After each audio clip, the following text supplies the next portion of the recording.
నమస్కారం. సిటీ కృష్ణ తేజ వార్తలకు స్వాగతం. వార్తల్లోని ముఖ్యాంశాలను చూద్దాం.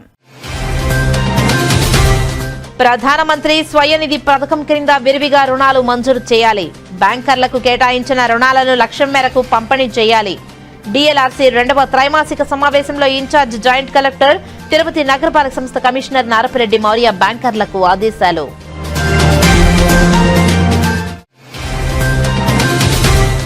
రేణిగుంట మండలం గాజులమణ్యం పంచాయతీలో రైతన్న మీకోసం కార్యక్రమం. ప్రభుత్వం అందిస్తున్న సబ్సిడీ పశువుల దాణా పంపిణీ చేసిన TUDA chairman Dollar Divakar Reddy, MLA Bojjala Venkata Sudhir Reddy.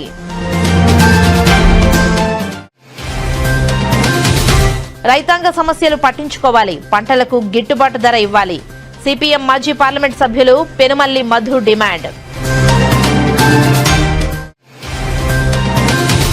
జాతీయ సంస్కృత విశ్వవిద్యాలయంలో ఘనంగా దివ్యాంగుల దినోత్సవం 2025. అందులకు సరళ సంస్కృతం అందించే దిశగా కృషి. ఇక వార్తల్లోని వివరాలను చూద్దాం. దిత్వా తుఫాన్ ప్రభావంతో కురుస్తున్న భారీ వర్షాల వలన అండర్ బ్రిడ్జిల వద్ద నీరు నిల్వకుండా మోటార్ల ద్వారా ఎప్పటికప్పుడు పంపింగ్ చేయాలని, మ్యాన్ హోల్స్ ఉన్న బారికేడ్స్ ఏర్పాటు చేసి ప్రజలకు ఇబ్బంది లేకుండా చూడాలని ఇన్ఛార్జ్ జాయింట్ కలెక్టర్ తిరుపతి నగరపాలక సంస్థ కమిషనర్ నారపరెడ్డి మౌర్య అధికారులను ఆదేశించారు. తుఫాన్ ప్రభావంతో వర్షాలు కురుస్తుండటంతో బుధవారం ఉదయం నగరంలో అండర్ బ్రిడ్జిలను, లోతట్టు ప్రాంతాలను కమిషనర్ అధికారులతో కలిసి పరిశీలించారు. నగరంలో ఎక్కడా త్రాగునీరు కలుషితం కాకుండా జాగ్రత్తలు చేపట్టాలని, ప్రతిరోజు నీటి సాంద్రత పరీక్షలు నిర్వహించి క్లోరినేషన్ చేయాలని తెలిపారు. చిన్న కాలువల్లో వర్షపు నీటితో పాటు కొట్టుకువచ్చిన చెత్త, మట్టి తొలగించాలని ఆదేశించారు. పారిశుద్ధ్య పనులు మరింత మెరుగ్గా చేపట్టాలని తెలిపారు. కూలిపోయే స్థితిలో ఉన్న భవనాలను గుర్తించి ప్రజలకు ఇబ్బందులు లేకుండా తొలగించాలని తెలిపారు. పునరావాస కేంద్రాలలో ప్రజలకు అవసరమైన అన్ని ఏర్పాట్లు పక్కాగా ఉండేలా చూసుకోవాలని తెలిపారు. 24 గంటలు కంట్రోల్ రూమ్ పనిచేయాలని, వచ్చిన ఫిర్యాదులను వెంటనే పరిష్కరించేలా చర్యలు తీసుకోవాలని తెలిపారు. అధికారులు, సిబ్బంది ఎప్పుడూ అందుబాటులో అప్రమత్తంగా ఉండాలని తెలిపారు. ప్రజలకు ఎటువంటి ఇబ్బందులు వచ్చినా నెంబర్లకు సంప్రదించాలని ప్రజలకు సూచించారు. కమిషనర్ వెంట మున్సిపల్ ఇంజనీర్ గోమతి, మున్సిపల్ సిబ్బంది పాల్గొన్నారు. శ్రీకాళహస్తీశ్వర ఆలయంలో తమిళ కార్తీక పౌర్ణమిని పురస్కరించుకుని నిర్వహిస్తున్న చొక్కాని ఉత్సవంలో భాగంగా తాళ్ల వృక్షానికి విశేష పూజలను జరిపారు. పవిత్ర కార్తీక పౌర్ణమిని పురస్కరించుకుని జ్వాలా తోరణం ఉత్సవానికి ఏర్పాట్లు చేపట్టారు. బుధవారం రాత్రి శ్రీకాళహస్తి ఆలయంలోని కుమారమంగళ మండపం వద్ద చొక్కాని ఉత్సవ నిర్వహణకు తాళ్ల వృక్షాన్ని సిద్ధం చేశారు. తాళ్ల వృక్షం నిలబెట్టడానికి అవసరమైన గుంతను ఏర్పాటు చేశారు. అనంతరం ఆలయ అర్చకులు, వేద పండితుల ఆధ్వర్యంలో తాళ్ల వృక్షానికి విశేష పూజలు చేపట్టారు. కలశ స్థాపన పూజలు జరిపి తాళ్ల వృక్షాన్ని శుద్ధి చేశారు. అనంతరం భక్తుల శివనామస్మరణ నడుమ దేవస్థాన అధికారులు ఆధ్వర్యంలో తాళ్ల వృక్షాన్ని నిలబెట్టారు. విశేష పూజల అనంతరం హారతులను సమర్పించారు. తాళ్ల వృక్షం చుట్టూ తాటి ఆకులు చుట్టేందుకు ఏర్పాట్లు చేస్తున్నారు. శుక్రవారం రాత్రి విశేష పూజల అనంతరం జ్వాలా తోరణాన్ని వైభవంగా నిర్వహిస్తారు. పెద్ద ఎత్తున భక్తులు జ్వాలా తోరణాన్ని దర్శించుకునేందుకు తరలి వస్తారు. సాంప్రదాయబద్ధంగా పూజలు చేసి తాళ్ల వృక్షాన్ని నిలబెట్టి చొక్కాని ఉత్సవానికి సిద్ధం చేశారు. ఈ కార్యక్రమంలో ప్రోటోకాల్ ఏఈఓ మోహన్, సూపరింటెండెంట్, అధికారులు, ఆలయ అధికారులు పాల్గొన్నారు. సంకల్ప బలంతో ప్రయత్నిస్తే వైకల్యం పరాజయం పొందక తప్పదని శ్రీకాళహస్తిలోని జెడ్పీ హైస్కూల్ ప్రభుత్వ పాఠశాల విద్యార్థులు నిరూపిస్తున్నారు. ఆ వివరాలను ఇప్పుడు చూద్దాం. వీరు వికలాంగులైన, మానసికంగా దృఢత్వం కలిగిన, అనేక క్రీడల్లో రాణించి పాఠశాలతో పాటు వారి తల్లిదండ్రులకు మంచి గుర్తింపు, పేరును తీసుకువస్తున్నారు. జెడ్పీ బాయ్స్ హైస్కూల్ ప్రభుత్వ పాఠశాల విద్యార్థులు మాట్లాడుతూ తాము ప్రత్యేక ప్రతిభావంతులైన, తమ తెలివితేటలతో నేడు అనేక క్రీడల్లో పాల్గొని పాఠశాలలతో పాటు రాష్ట్రానికి మంచి పేరు తీసుకువస్తున్నామని తెలిపారు. విభిన్న ప్రతిభావంతుల్లో కూడా అసాధారణమైన ప్రతిభ దాగి ఉంటుందని, దానిని గుర్తించి ప్రోత్సహిస్తే వికలాంగులు అద్భుతమైన ఫలితాలను సాధిస్తారని పేర్కొన్నారు. విభిన్న ప్రతిభావంతులు సంకల్ప బలంతో ప్రయత్నిస్తే వైకల్యం పరాజయం పొందక తప్పదని సీతారామరాజు జిల్లా వంటల మామిడి కుగ్రామానికి చెందిన గిరిజన విద్యార్థిని కరుణకుమారి నిరూపించిందని, ఆమె జీవితంలో అనేక కష్టాలను అధిగమించి అందులో టీ20 ప్రపంచ కప్లో భారత జట్టు విజయంలో కీలక పాత్ర పోషించి అద్భుత ప్రతిఫలం కనబరిచి దేశానికి గర్వకారణమైన, అందరికీ స్ఫూర్తిగా నిలిచి అంధత్వం ప్రతిభకు అడ్డు కాదని నిరూపించిందని, ఆమె స్ఫూర్తిగా తీసుకొని తాము ప్రతిభ ప్రతిభను కనపరిచి జీవితంలో ఉన్నత శిఖరాలను అధిరోహిస్తామని తెలియజేశారు. అనంతరం పాఠశాల ఉపాధ్యాయులు మాట్లాడుతూ తమ పాఠశాలలో 28 మంది ప్రత్యేక ప్రతిభావంతులు ఉన్నారని, వారిలోని ప్రతిభను వెలికితీసే విధంగా వారికి తర్ఫీదును ఇస్తున్నామని, క్రీడా రంగంలోనూ విద్యలోనూ వారిపై ప్రత్యేక దృష్టి సారించి వారి ఉన్నతికి తమ వంతు కృషి చేస్తున్నామని తెలియజేశారు. ప్రత్యేక ప్రతిభావంతులు మానసికంగా వికలాంగులైన ఆలోచన జ్ఞానంతో దేశం గర్వించదగ్గ క్రీడాకారులు అవుతారని వారు తెలియజేశారు. పేరు పి చరణ్. నేను 7వ తరగతి చదువుతున్నాను. ఆర్పీబీఎస్ జిల్లా పరిషత్ ఉన్నత పాఠశాలలో చదువుతున్నాను. నేను అందరికీ రాష్ట్ర స్థాయి దివ్యాంగుల దినోత్సవం శుభాకాంక్షలు. వైజాగ్ వెళ్ళి నేను running race, shot put, long jump, high jump అంతా ఆడేసి వచ్చాను. ఇక్కడ మాకు స్కూల్లో దివ్యాంగుల క్రీడా పోటీలు పెట్టారు. అక్కడ మేమంతా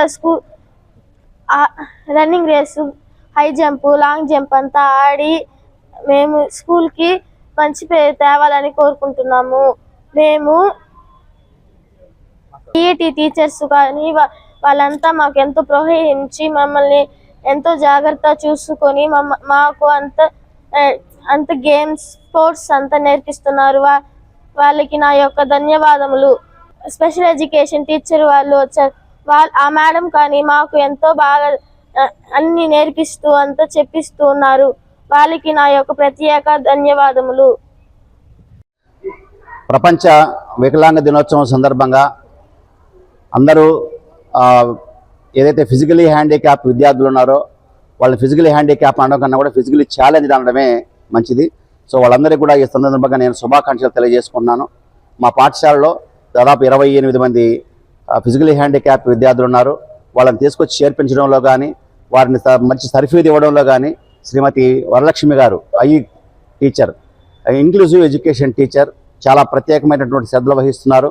అదేవిధంగా ఈ మధ్యనే మా IE district coordinator Chandrasekhar Reddy గారి ఆధ్వర్యంలో మెగా మెడికల్ క్యాంప్ ఒకటి నిర్వహించినాం. ఈ మెగా మెడికల్ క్యాంపులో దాదాపుగా 200 మంది విద్యార్థులు వచ్చి వారు ట్రీట్మెంట్ తీసుకోవడం జరిగింది. అదేవిధంగా 4 రోజుల క్రితం జిల్లా స్థాయి క్రీడా పోటీలు నిర్వహించడం జరిగింది. ఈ క్రీడా పోటీల్లో జిల్లా మొత్తం మీద చాలామంది విద్యార్థులు రావడం, చాలా ఉత్సాహంగా పాల్గొనడం, వారికి అన్ని రకాల వస్తువులని మా డిస్టిక్ వాళ్ళు సహకరించడం జరిగింది. ఈ కార్యక్రమంలో మా ఏఎస్పీ గారు వచ్చి పాల్గొన్నారు. అదేవిధంగా డిస్టిక్ ఎడ్యుకేషనల్ ఆఫీసరు వీళ్ళందరూ కూడా రావడం ఆ కార్యక్రమాన్ని విజయవంతం చేయడం జరిగింది. ప్రత్యేకించి మా పీఈటీలు మా వెంకటముని గారు అయితేనేమి, మా ఇందిరమ్మ గారు అయితేనేమి ఈ పిల్లలను తర్ఫీదు చేయడంలో చాలా ప్రత్యేకమైన శ్రద్ధ తీసుకున్నారు. దానికి ఉదాహరణగా మా విద్యార్థులు ఇతర ప్రాంతాలకు కూడా వెళ్ళి అక్కడ క్రీడా పోటీల్లో పాల్గొని చక్కటి బహుమతులు తీసుకురావడం వారి ప్రత్యేకత. సో అంతేకాకుండా మా ఉపాధ్యాయులందరూ కూడా ఇంక్లూజివ్ ఎడ్యుకేషన్లో భాగంగా వీరిని కూడా భాగస్వామ్యం చేసి అందరితో సమానంగా విద్యను అభ్యసించడంలో మా ఉపాధ్యాయులందరూ కూడా చక్కటి కృషి ఉంది. వారికి అభినందనలు. మా పాఠశాలలో చాలా ప్రత్యేకమైనటువంటి సౌకర్యాలు ఉన్నాయి. వాటిని పట్టణ ప్రజలందరూ కూడా వాడుకోవాలి. ప్రధానంగా ఎన్సీసీలో 2 విభాగాలు ఉన్నాయి. NCC army, NCC air force అనేటువంటి విభాగాలు ఉన్నాయి. ఈ 2 సర్టిఫికెట్స్ తదుపరి ఆ ప్రత్యేకమైనటువంటి రిజర్వేషన్లు కూడా 2 సర్టిఫికెట్స్ ఉన్న వాళ్ళకి వస్తాయి. కాబట్టి వాళ్ళు వాటిని సద్వినియోగం చేసుకోవాలా. అదేవిధంగా వొకేషనల్ కోర్సెస్లో ఆటోమోటివ్ ఉంది, అదేవిధంగా ఎలక్ట్రానిక్స్ ఉంది. ఆ సర్టిఫికెట్స్ కనుక ఉంటే వారి ఉపాధి సౌకర్యాలకు బ్యాంక్స్ లోన్ ఇచ్చేదానికి అవకాశం ఉంది. కాబట్టి ఇలాంటి వాటిని వాడుకోవాలా. 6-7 తరగతి విద్యార్థులకు స్కౌట్స్ అండ్ గైడ్స్ అనేటువంటి ఒక క్రమశిక్షణతో కూడినటువంటి ఆర్గనైజేషన్ మా స్కూల్లో ఉంది. విశాలమైనటువంటి క్రీడా ప్రాంగణం, పచ్చని చెట్లు, విశాలమైనటువంటి గదులు, ప్రతి గదిలో కూడా టెక్నాలజీతో కూడినటువంటి ఐఎఫ్బి ప్యానెల్స్, ఫ్యాన్స్, ట్యూబ్లైట్స్, ఇలా కార్పొరేట్ స్కూళ్ళకు ఏమాత్రం తీసిపోని విధంగా 104 ఏళ్ల చరిత్ర కలిగినటువంటి పాఠశాలలో ఎందరో మహనీయులు చదివారు. అలాంటిది ఎస్పి బాలసుబ్రహ్మణ్యం గారు కానీ, మన మాజీ మంత్రివర్యులు బొజ్జల గోపాలకృష్ణారెడ్డి గారు కానీ, ఇంకా ప్రపంచ ప్రసిద్ధిగాంచినటువంటి గొప్ప వ్యక్తులంతా కూడా ఐఏఎస్లు, ఐపీఎస్లుగా ఈ పాఠశాలలో చదివిన వాళ్ళు ఉన్నారని గర్వకారణంగా ఉంది. తల్లిదండ్రులు, పట్టణంలోని ప్రముఖులంతా కూడా ఈ పాఠశాలలో విద్యార్థులను చేర్పించి సౌకర్యాలన్నీ అందుకుంటారని ఆశిస్తూ, రాష్ట్రంలో కూటమి ప్రభుత్వం రైతాంగ సమస్యలు పట్టించుకోవాల్సిన అవసరం ఉందని, ముఖ్యంగా రైతులు ఎదుర్కొంటున్న సమస్యలను క్షేత్రస్థాయిలో పరిశీలించి న్యాయం చేయాలని సిపిఎం సీనియర్ నాయకులు, మాజీ పార్లమెంట్ సభ్యులు పి. మధు డిమాండ్ చేశారు. బుధవారం తిరుపతి యశోదానగర్లో వేమన విజ్ఞాన కేంద్రంలో ఏర్పాటు చేసిన మీడియా సమావేశంలో ఈ సందర్భంగా ఆయన మాట్లాడుతూ రైతులు పండించే పంటలకు గిట్టుబాటు ధర లేక నష్టపోయేదేమే కాకుండా అప్పుల పాలవుతున్నామని గుర్తు చేశారు. ముఖ్యమంత్రి నారా చంద్రబాబు నాయుడు రైతాంగ సమస్యలు గుర్తించి పరిష్కరించాలని తెలిపారు. వరి పంటకు కనీస మద్దతు ధర లేకపోవడంతో ఉభయ గోదావరి జిల్లాలలో రైతులు నష్టపోతున్నారని తెలిపారు. ఎకరాకు 10 నుంచి 20 బస్తాలు వరి దిగుబడి తగ్గిపోయిందని ఆందోళన వ్యక్తం చేశారు. ఎన్నికల మేనిఫెస్టోలో రైతుల గురించి చంద్రబాబు ఇచ్చిన హామీలు ఏవి అమలు కావడం లేదని ఆరోపించారు. టీడీపీ ప్రభుత్వం అన్నదాత సుఖీభవ పథకం ద్వారా 20,000 ఇస్తామని ప్రకటించి మొదటి విడత నేటికి ఇవ్వలేదని తెలిపారు. కౌలు రైతులను అన్నదాత సుఖీభవ పథకంలో చేరుస్తామని చెప్పి వారిని పట్టించుకోకపోవడం దారుణమని తెలిపారు. కౌలు రైతులకు ప్రత్యేక చట్టం తీసుకువస్తామని తెలిపి చంద్రబాబు అధికారంలోకి వచ్చి 19 నెలలు కావస్తున్నా ఎందుకు పట్టించుకోవడం లేదో సమాధానం చెప్పాలని తెలిపారు. 23 రకాల పంటలకు గిట్టుబాటు ధర కల్పిస్తామని ప్రకటించిన కేంద్రం నేటి వరకు పట్టించుకోకపోవడం అన్యాయమని తెలిపారు. 100 నుంచి 150 రూపాయలు అదనంగా వసూలు చేస్తున్నారని తెలిపారు. చిత్తూరు జిల్లాలో మామిడి రైతులకు ధర కల్పిస్తామని ఎన్నికల హామీ ఇచ్చారని, జిల్లాలో మామిడి రైతుల పంటను బాగా పండించినా గిట్టుబాటు ధర లేదని గుర్తు చేశారని తెలిపారు. కేజీకి 8 రూపాయల ధరతో ఫ్యాక్టరీలు కొనుగోలు చేయాలని, 4 రూపాయలు ప్రభుత్వం చెల్లిస్తుందని కలెక్టర్ ప్రకటించారని, ఆచరణలో అమలు కాలేదని గుర్తు చేశారు. మిర్చి రైతులను గతంలో క్వింటాల్కు 24,000 రూపాయలు వచ్చేదని ఇప్పుడు 8,000 రూపాయలకు పడిపోయిందని తెలిపారు. పొగాకు రైతులకు 18,000 ధర వస్తే ఇప్పుడు 6,000 నుంచి 9,000 రూపాయలు పడిపోయిందని తెలిపారు. మొక్కజొన్న పంట 2,400 రూపాయలు మద్దతు ధర నుంచి 1,600 రూపాయలకు పడిపోయిందని తెలిపారు. ఉల్లి రైతులకు ధర లేదని 2 రూపాయలకు పడిపోయిందని గుర్తు చేశారు. పత్తి రైతులకు చంద్రబాబు 12,000 రూపాయలు ఇస్తామని చెప్పి ఆ తర్వాత ఎకరాకి 2,000 ఇస్తామని అది కూడా ఇవ్వలేదని తెలిపారు. టమాటా ధర రూపాయికి పడిపోయిందని తెలిపారు. శనగ పంట గతంలో 10,000 రూపాయలు ధర ఉంటే ఇప్పుడు 7,500 రూపాయలకు పడిపోయిందని తెలిపారు. ఏ పంటకు గిట్టుబాటు ధర రైతాంగానికి లేకపోవడం వల్ల రైతులు అప్పుల ఊబిలో కూరుకుపోతున్నారని తెలిపారు. అన్నదాత సుఖీభవ పథకంలో 50 లక్షల మంది రైతులు ఉంటే వారి సంఖ్యను తగ్గించడం దారుణమని తెలిపారు. అన్నదాత సుఖీభవ పథకంలో రైతుల సంఖ్య పెంచాల్సిన అవసరం ఉందని తెలిపారు. ఉచిత పంటలకు బీమా సౌకర్యం ఎత్తివేయడం దారుణమని తెలిపారు. తిరుపతి రైల్వే స్టేషన్లో ప్రత్యామ్నాయ ఏర్పాట్లు లేకుండా విస్తరణ పనులు చేస్తున్నారని, ఈ కారణంగా ప్రయాణికులకు భద్రత లేదని, ప్రయాణికులకు ఎలాంటి ఇబ్బందులు కలగకుండా రైల్వే ఉన్నతాధికారులు చర్యలు తీసుకోవాలని పెనుమల్లి మధు డిమాండ్ చేశారు. రైల్వే స్టేషన్ ఇరుగ్గా ఉండడం వల్ల ప్రయాణికుల రాకపోకలకు ఇబ్బందులు కలుగుతున్నాయని, వెంటనే సమస్య పరిష్కారానికి చర్యలు చేపట్టాలని ఈ సమావేశంలో సిపిఎం జిల్లా నాయకులు కందారపు మురళి, బాలసుబ్రహ్మణ్యం పాల్గొన్నారు. ఈరోజు మన రాష్ట్రంలో ప్రజా సమస్యల గురించి మాట్లాడుకోదలుచుకుంటే మొట్టమొదట మాట్లాడుకోవాల్సింది మన రైతాంగం సమస్య. మన రాష్ట్రంలో రైతాంగం ఈరోజు చాలా తీవ్రమైనటువంటి సంక్లిష్టమైనటువంటి పరిస్థితులను ఎదుర్కొంటా ఉంది. ముఖ్యమంత్రి ఈరోజే 6,310 కోట్ల రూపాయలు అన్నదాత సుఖీభవ ఇస్తున్నట్టుగా ప్రోగ్రాం అన్ని పత్రికల్లో ఫ్రంట్ పేజీ. ఏ రైతాంగానికైతే అన్నదాత సుఖీభవ అని చెప్పి అనౌన్స్ చేసి చేస్తున్నాడో ఆ రైతాంగం ఇంతకుముందు ఎన్నడూ కనివిని ఎరగనటువంటి కష్టాల గొంతులోతో కష్టాల్లో కూరుకుపోతున్నటువంటి పరిస్థితి కనపడుతుంది. ఏ ఒక్క పంటకి ధరలు లేవు, ఏ ఒక్క పంటకి ధరలు లేవు. అకాల వర్షాల వల్ల పంటలన్నీ కూడా డ్యామేజ్ అయిపోయినాయి. వరి ఇప్పుడు దిగుబడి వచ్చింది గోదావరి జిల్లాల్లో మాత్రమే, తతిమ దగ్గర ఇంకా రాలేదు, వస్తూ ఉంది. అక్కడ ఒక్కొక్క ఎకరాకి 5 నుంచి 10 బస్తాల దిగుబడి డ్యామేజ్ అయిపోయింది 40 బస్తాల్లో. ఇంతకుముందు ఎప్పుడూ కనివినేరగనట్టుగా యూరియా రేట్లు పెరిగినాయి, వ్యవసాయ ఖర్చులేమో పెరిగినాయి, రైతాంగానికి ధరలు లేవు. తెలుగుదేశం ప్రభుత్వం ఏమో అన్నదాత సుఖీభవ సంవత్సరానికి 20,000 రూపాయల చొప్పున అందరికి ఇస్తామని చెప్పి వాగ్దానం చేసింది. ఎన్నికల వాగ్దానంలో 20,000 రూపాయలు అన్నదాత సుఖీభవ రాష్ట్ర ప్రభుత్వమే ఇస్తామని చెప్పేసి వాగ్దానం చేసింది. ఈ అన్నదాత సుఖీభవ మొదటి సంవత్సరం నిరాకరించారు, ఇవ్వాల. మొదటి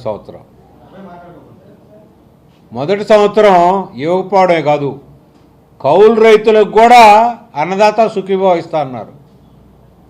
కౌలు రైతులకి అన్నదాత సుఖీభవ ఇవ్వాల. కౌలు రైతులకు ప్రత్యేక చట్టం తెచ్చి మరింత రక్షణ కల్పించే చర్యలు చేపడతా ఉన్నారు, అది చేయలే. 23 రకాలైనటువంటి పంటలకి గిట్టుబాటు ధరలు కేంద్ర ప్రభుత్వం ప్రకటించింది. ఈ 23 రకాల పంటలకి ఏ ఒక్క పంటకి మన రాష్ట్రంలో ఈరోజు గిట్టుబాటు ధరలు లేవు. Most pathetic. చిత్తూరు జిల్లాలో మామిడి రైతులు ఈ సంవత్సరం వాళ్ళ యొక్క కష్టాలు ఏమిటో, వాళ్ళకి ఇక్కట్లు ఏమిటో మీరు చూసి ఉంటారు. మామిడి రైతులు వాళ్ళకి కేజీకి 15-16 రూపాయలు, అంటే దాదాపు టన్నుకు 15,000 రూపాయలు ఇస్తామని చెప్పేసి చెప్పినటువంటి ప్రభుత్వం 15,000 రూపాయలు 15-16,000 రూపాయలు రావాల్సినటువంటిది రాకపోగా గవర్నమెంటు 8 రూపాయలు, కలెక్టరు 8 రూపాయలు ఇస్తా అన్నారు. దానికి ప్రభుత్వం ఇది ప్రైవేట్ వాళ్ళు 8 రూపాయలు కొనాలి, కొనేటట్టు చేస్తాం, మేము 4 రూపాయలు ఇస్తామని అన్నారు. ఈ 4 రూపాయలు లేదు, ఆ 8 రూపాయలు లేదు. ఆఖరికి వాళ్ళకి 4 రూపాయలు ఇస్తామని చెప్పేసి తీసుకోండి అని చెప్పేసారంటే ముందు డబ్బు కట్టకుండానే అందరి దగ్గర మామిడి రైతుల దగ్గర కొన్నారు. కొందరికి 3 రూపాయలు, కొందరికి 4 రూపాయలు, కొందరికి 5 రూపాయలు ఈ రకంగా చెల్లించారు. ముందు పంట తీసుకున్నారు, తర్వాత ఎప్పుడో చెల్లించారు. ఇంతటి స్థాయిలో రైతులు, మామిడి రైతులు ఇంతకుముందు ఎప్పుడు కూడా నష్టపోయింది లేదు. మిర్చి రైతులు అయితే పోయిన సంవత్సరం 24-25 వేల రూపాయలు కింటా ధర పలికింది. ఈ సంవత్సరం వచ్చేసరికి 8,000 రూపాయల నుంచి 12,000 రూపాయల మధ్య అమ్ముడుపోయింది మొన్న ఫిబ్రవరి మార్చి మాసాల్లో. మిర్చి రైతులు, పొగాకు రైతులైతే 18,000 రూపాయలు అమ్మినటువంటి పొగాకు 6,000, 9,000, 12,000 అమ్మింది. ఒక రకంగా మిర్చి రైతులకి రేట్ ధర, మద్దతు ధర ఇస్తానని చెప్పి చంద్రబాబు చెప్పాడు, అదే అమలు జరగలేదు. పొగాకు రైతులకి మేమే కొంటామన్నారు, అది బార్లీ పొగాకుని, అది కొనలేదు. మామిడి రైతుల పరిస్థితి నేను ఇందాకే చెప్పాను. ఈ బొప్పాయి 16 రూపాయల నుంచి మొత్తం కేజీ 18 రూపాయలు, 20 రూపాయలు అమ్మేటువంటిది 16 రూపాయలు, 20 రూపాయలు మేము గ్యారంటీ ఇస్తామని కలెక్టర్ జోక్యం చేసుకుని చెప్పాడు. మన పక్కనే ఉన్నటువంటి అన్నమయ్య జిల్లాలో బొప్పాయి చాలా గణనీయంగా పండిస్తారు. మొత్తం 6 రూపాయలు కూడా, 5 రూపాయలు, 6 రూపాయలు కూడా రాలే. ఆ రకంగా బొప్పాయి. మొక్కజొన్న రైతులు, ఈ మొక్కజొన్న చాలా మన రాష్ట్రంలో వరి తర్వాత చాలా పెద్ద పంట ఇది. వరి తర్వాత చాలా ముఖ్యమైనటువంటి పంట, అన్ని ప్రాంతాల్లో పండేటువంటి పంట, కోస్తాలో, రాయలసీమలో అన్ని ప్రాంతాల్లో పండేటువంటి పంట. 2,400 రూపాయలు దీని ఇంతకుముందు ధర. ఇప్పుడు వచ్చేసరికి దాని ధర 1,600, 1,700 రూపాయలకి పడిపోయింది మొక్కజొన్న. ఇప్పుడు పంట వస్తూ ఉంది. ఇప్పుడు ఈ దీంట్లో తెలంగాణలో మొక్కజొన్నకి మార్క్ఫెడ్ ద్వారా రాష్ట్ర ప్రభుత్వం కొనుగోలుకి పూనుకున్నది. మార్క్ఫెడ్ని రంగం మీద దించింది. కానీ మన రాష్ట్రంలో ఇంకా మార్క్ఫెడ్ని దించిన పరిస్థితి లేదు. కొనుగోలు చేసేదానికి తెలంగాణలో వాళ్ళు కొంటున్నారు. ఆ 17,000 రూపాయలు, ఆ 1,700 రూపాయలు కూడా వచ్చేటువంటి పరిస్థితి మన రాష్ట్రంలో కనపట్టాల. అదే రకంగా ఈ ఉల్లి రైతులది చాలా, ఏది ఉల్లి ఎర్రగడ్డలు అంటారు, దీనికి ఈ ధర లేదు. ఇది 2 రూపాయలకి పడిపోయినటువంటి పరిస్థితి. 4 రూపాయలకి కలెక్టర్ జోక్యం చేసుకుని ఎంతో కొంత ధర ఇప్పిస్తామని చెప్పి వాళ్ళు ప్రయత్నం చేశారు. ఈ ఉల్లి పరిస్థితి కిలో 2 రూపాయలు, 3 రూపాయల దాకా పడిపోతే 12 రూపాయలకి మేము ఇస్తామని చెప్పేసి 12 రూపాయలు గిట్టుబాటు అయ్యేటట్టుగా చూస్తామని ప్రభుత్వం ప్రయత్నం చేసి ఆఖరికి ఎకరాకి 20,000 రూపాయలు ఇచ్చేస్తాం, ఇక గిట్టుబాటు ధర లేదు, ఎకరాకి ఎంత ఇచ్చేస్తామని చెప్పి ఆ రకంగా దీన్ని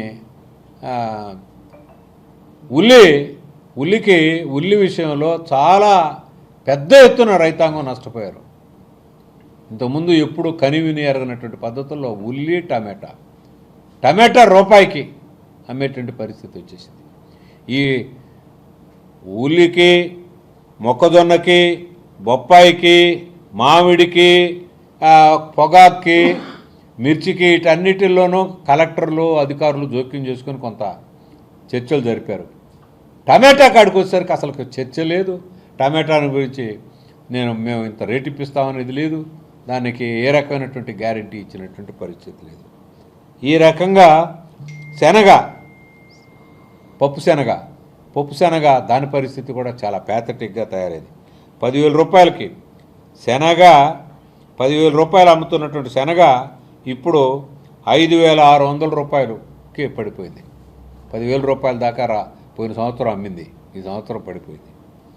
ఈ రకంగా దానికి 7,550 రూపాయలు గవర్నమెంట్ ఇచ్చినటువంటి మద్దతు ధర కంటే పోయిన సంవత్సరం అదనంగా అమ్మింది. ఈ సంవత్సరం మద్దతు ధర కూడా లేదు. 5,500కి కొనే నాదులు లేడు పప్పు శనగ.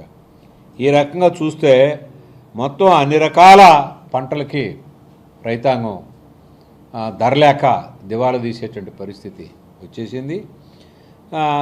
మన రాష్ట్ర ప్రభుత్వం ఏంటంటే అన్నదాత సుఖీభావ ఇచ్చి మేము రైతులని ఆదుకుంటామని చెప్పారు.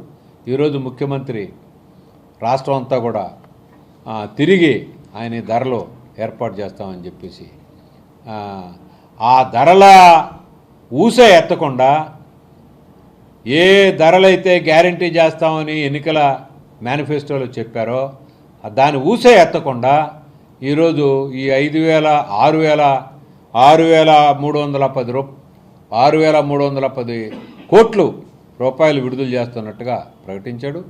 దీంట్లో కూడా ఏంటంటే గత ప్రభుత్వం ఉన్నప్పుడు 53 లక్షల మందికి ఇచ్చారు రైతు భరోసాని, ఆ రోజు ఇచ్చారు. ఈరోజు వచ్చేసరికి అన్నదాత సుఖీభవ ఒక 7 లక్షలు రైతులు 53 లక్షలు అంటే ఇప్పుడు 46 లక్షలకి అది కుదింపు గురైంది. మొదటి సంవత్సరం అసలు లేదు. కౌలు రైతులకు ఇస్తానన్నారు, అది ఇవ్వలేదు. ఈ 20,000 రూపాయలు ఇస్తానన్నది కేంద్ర ప్రభుత్వం ఇచ్చేటువంటి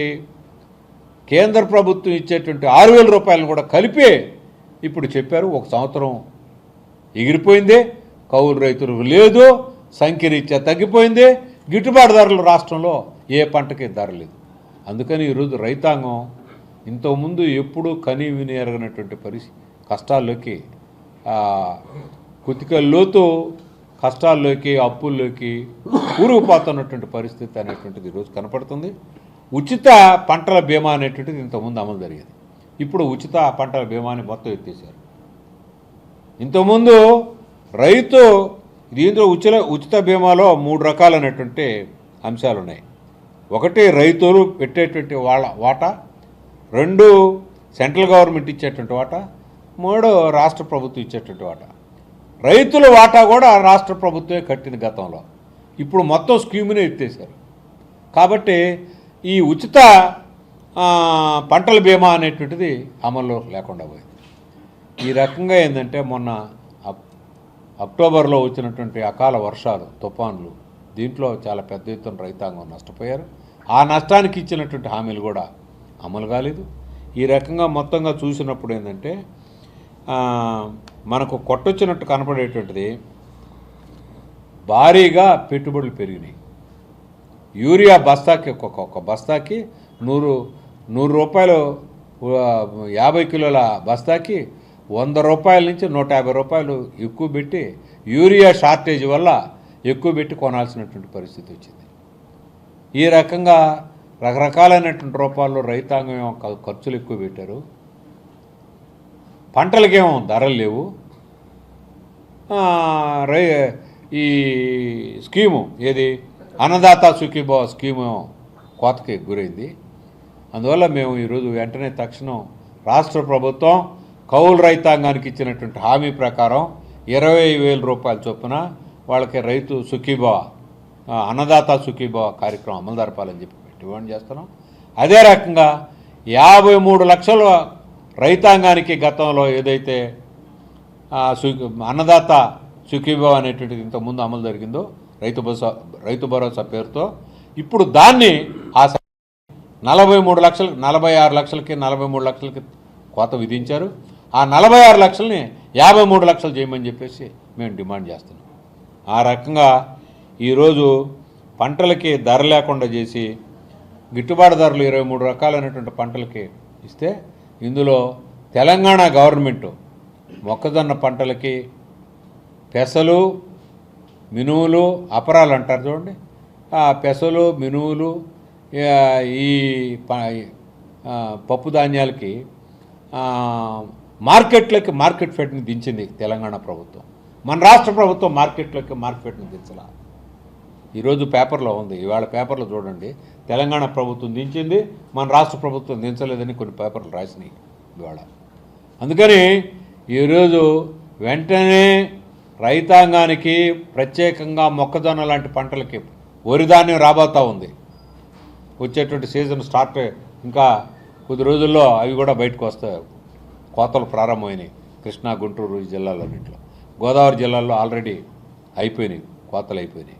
అందువల్ల ఈ తరుణంలో రైతాంగాన్ని ఆదుకునే దానికోసం కౌలు రైతులకి ఇచ్చిన హామీ అమలు జరపాలి. రైతు భరోసాను కూడా ఏంటంటే కుదింపుకు గురైనటువంటి దాన్ని ఇచ్చిన హామీ మేరకు చేయాలి. మొదటి సంవత్సరం ఇవ్వలేదు కాబట్టి, ఒక సంవత్సరమే ఇవ్వలేదు కాబట్టి, ఇది అన్నదాత సుఖీభవ అనేటువంటి దాన్ని అమలు జరపలేదు కాబట్టి దాన్ని వెంటనే ఏదో ఒక రూపంలో రైతాంగానికి చెల్లించే దానికోసం పూనుకోవాలి. ప్రభుత్వం ఇచ్చిన హామీని అమలు జరపాలి, ఎన్నికలో ఇచ్చినటువంటి హామీని అమలు జరపాలి. ఆ రకంగా రైతాంగాన్ని ఆదుకునే దానికోసం పూనుకోవాలని చెప్పేసి మేము డిమాండ్ చేస్తున్నాం. ఊరికే మీటింగులు పెడితే రైతాంగం సంతృప్తి చెందరు. ఈరోజు మీటింగులు పెట్టి, సభలు పెట్టి, అడ్వర్టైజ్మెంట్, పత్రికల్లో అడ్వర్టైజ్మెంట్ పెట్టి ఏదో ఒక రకంగా సంతృప్తి పరిచే దానికోసం ప్రయత్నం చేస్తున్నామని చెప్పి వాళ్ళు అనుకుంటే ఇది ఆత్మవంచన తప్ప న్యాయంగా రైతాంగాన్ని ఆదుకునేటువంటి చర్యలు కావు. కాబట్టి వెంటనే రాష్ట్ర ప్రభుత్వం తమ స్కీములో ఉన్నటువంటి లొసుగుల్ని సరిచేసి రైతాంగాన్ని ఆదుకునే దానికోసం పూనుకోవాలని చెప్పేసి మేము డిమాండ్ చేస్తున్నాం. ఈ చిత్తూరు జిల్లాలో మామిడి రైతులకి చాలా పెద్ద ఎత్తున దగా చేశారు వ్యాపారస్తులు, ప్రైవేట్ వ్యాపారస్తులు. కలెక్టర్ ఇచ్చినటువంటి హామీ అమలు జరగలేదు.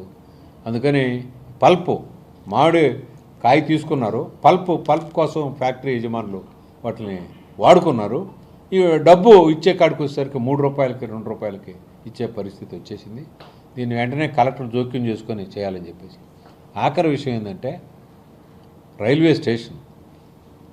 రైల్వేలో స్టేషను విస్తరణ పనులు జరుగుతూ ఉన్నాయి. కానీ ఇక్కడ రైల్వే స్టేషన్లో భక్తులు, తిరుపతికి వచ్చేటువంటి భక్తులు చాలా కష్టాలు పడుతున్నారు. ఒక స్టాంపేడు జరగలేదనేది తప్ప స్టాంపేడు జరిగేటువంటి పరిస్థితులంతా కూడా ఈ రైల్వే స్టేషన్లో ఉన్నాయి. ఎక్కేది అదే టైము, దిగేది అదే టైము. ఆ ఉన్న మెట్ల మీద ఎక్కడం దిగడం వీటిల్లో సరైనటువంటి ప్రత్యామ్నాయ ఏర్పాట్లు లేకుండా చేస్తున్నందువల్ల చాలా కష్టాలు పడుతున్నారు. స్వయంగా నేను నా కళ్ళతో చూశాను. అది వెంటనే చక్కదిద్దే దానికోసం రైల్వే డిపార్ట్మెంటు చర్యలు చేపట్టాలని చెప్పేసి మేము డిమాండ్ చేస్తున్నాం. నేను మీడియా మిత్రులకు కూడా నేను మనవి చేసేది ఏంటంటే ఒకసారి స్వయంగా వీడియోలు తీసి వీటిని ప్రదర్శన చేస్తే పబ్లిక్కి తగిన న్యాయం జరుగుతుంది. లేకపోతే స్టాంపేడ్ జరగడం అనేటువంటిది అది ఈ స్టాంపేడ్ జరిగేదానికి కావాల్సినటువంటి పరిస్థితులు అంతా ఉన్నాయి. ఇట్లాంటి పరిస్థితిని నివారించమని చెప్పేసి మేము డిమాండ్ చేస్తాం. ధరల మద్దతు ధరని నిలబెట్టేటువంటి ధరల స్థిరీకరణ కోసం మేము ముందు కొంత డబ్బు దానికోసం కేటాయించి అది వచ్చినప్పుడు మార్కెట్లోకి దించి మా ఏజెన్సీస్ని దించి మేము ఆదుకుంటామని చెప్పి చెప్పారు. దాన్ని గాలికి వదిలేసింది తెలుగుదేశం ప్రభుత్వం. కానీ ఈరోజు చాలా విస్తారమైనటువంటి సెక్షన్స్ మన రాష్ట్రంలో వ్యవసాయం మీద ఆధారపడుతున్నారు. వాళ్ళందరూ ఇంతకుముందు ఎప్పుడు లేనన్ని కష్టాలకు ఈరోజు గురవుతున్నారు. కాబట్టి రాష్ట్ర ప్రభుత్వం ఈ అన్నదాత సుఖీభవ అనేటువంటి దాంట్లో పెట్టినటువంటి కోత పెట్టి అమలు జరుపుతున్నారు ఈ స్కీమ్ని. ఈ కోతలన్నింటినీ నివారించి ఇచ్చిన వాగ్దానం మేరకు అమలు జరపమని చెప్పేసి డిమాండ్. పప్పు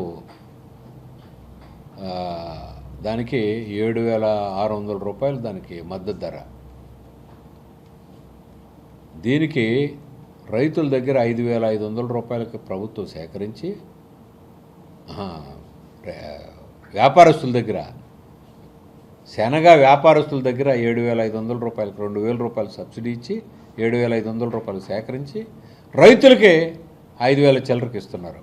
అంటే ఆ రైతుల దగ్గర సేకరించేటువంటి శనగ రైతుల సేకరించేటువంటి ధర 2,000 రూపాయల సబ్సిడీ ఎవరికి పోతుంది? యాక్చువల్గా మార్కెట్లో ఏ రేట్ అయితే ఉందో ఆ రేటుకే విత్తనాలు ఇస్తున్నారు.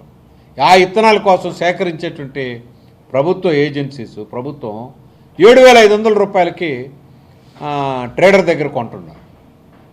ట్రేడర్ దగ్గర రైతుల దగ్గర కొనవచ్చు దాన్ని. ట్రేడర్ దగ్గర అంటే 2,000 రూపాయలు అడుగుతారు. అంటే తెలుగుదేశం రైతుల దగ్గర బడా రైతుల దగ్గర వాళ్ళ మనుషులకి వాళ్ళ దగ్గర కొని 7,500 రూపాయలకు కొని 7,500 రూపాయలకి వాళ్ళకి డబ్బులు ఇచ్చి కొని 5,500 రూపాయలకి విత్తనాల కింద రైతులకు సరఫరా చేయాలి. అంటే ఏదైతే రైతాంగానికి నేను సబ్సిడీ ఇస్తానని చెప్పేసి శనగ రైతులకు చెప్పిందో ఆ సబ్సిడీ కూడా కొద్దిమంది దళారులకి ట్రేడింగ్ కమ్యూనిటీకి లాభాలు చేకూర్చే కార్యక్రమం తప్ప అది నిజంగా రైతులకు అందుతున్న పరిస్థితి లేదు. ఆ రకంగా ప్రతి పంటలోనూ దళారీ వ్యవస్థ అనేటువంటి దాన్ని నివారించడం అనేది. ఇప్పుడు చూడండి, చిత్తూరు జిల్లాలో మామిడి రైతులకి ఇచ్చిన వాగ్దానం వేరు. 12 రూపాయలు 18 రూపాయలు అది అమ్మింది ఎంత? మామిడి ఉమ్మడి చిత్తూరు జిల్లాలో 2025లో 15 కేజీ అంటే టన్ను 15,000 16,000 అమ్మింది. అది ఇప్పుడు వచ్చేసరికి ఏంటంటే 8 రూపాయలకి కొనమని చెప్పేసి గవర్నమెంట్ నిర్ణయించింది. మేము 4 రూపాయలు ఇస్తామంటే 12 రూపాయలు, 8 + 4 12 రూపాయలు వచ్చేటట్టు చేస్తూ ఉంది. ఆ 8 రూపాయల కొనలో ఈ 4 రూపాయలు ఇవ్వాల. ఆఖరికి రైతుల్ని డైరెక్ట్గా ఫ్యాక్టరీ యజమానులకు తోలమంది వాళ్ళు ఇస్తారని చెప్పన్నది.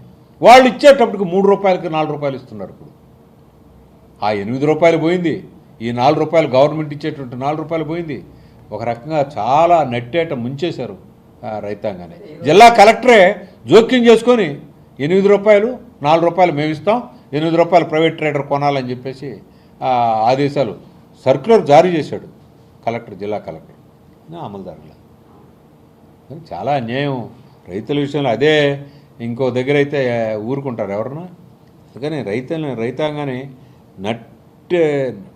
నట్టేట్లో ముంచుతున్నారని చెప్పేసి చెప్పడం ఏమాత్రం అతిశయోక్తి కాదు. అందువల్ల మేము డిమాండ్ చేస్తున్నాం.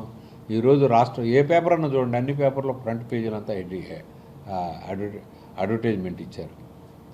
ఈ రాష్ట్రం అంతా రైతాంగం కోసం చాలా పెద్ద ఎత్తున సేవలు అందిస్తున్నట్టుగా ప్రభుత్వం చెప్తా ఉంది. వాస్తవం అది కాదు. రైతులు ధరలు లేక ఇబ్బందులు పడుతున్నారు. రాష్ట్ర ప్రభుత్వం తమ ఏజెన్సీలని దించి ఉల్లి రైతుల్ని ఆదుకునే దానికోసం, ఇతర మిర్చి రైతులను ఆదుకునే దానికోసం, ఆఖరికి మొక్కజొన్న రైతాంగాన్ని ఆదుకునే దానికి వీటికి తెలంగాణ ప్రభుత్వం చేస్తున్న ప్రయత్నం కూడా ఆంధ్రాలో ప్రభుత్వం చేయట్లేదు అనేటువంటిది ఈరోజు మేము చెప్పదలుచుకున్నాం.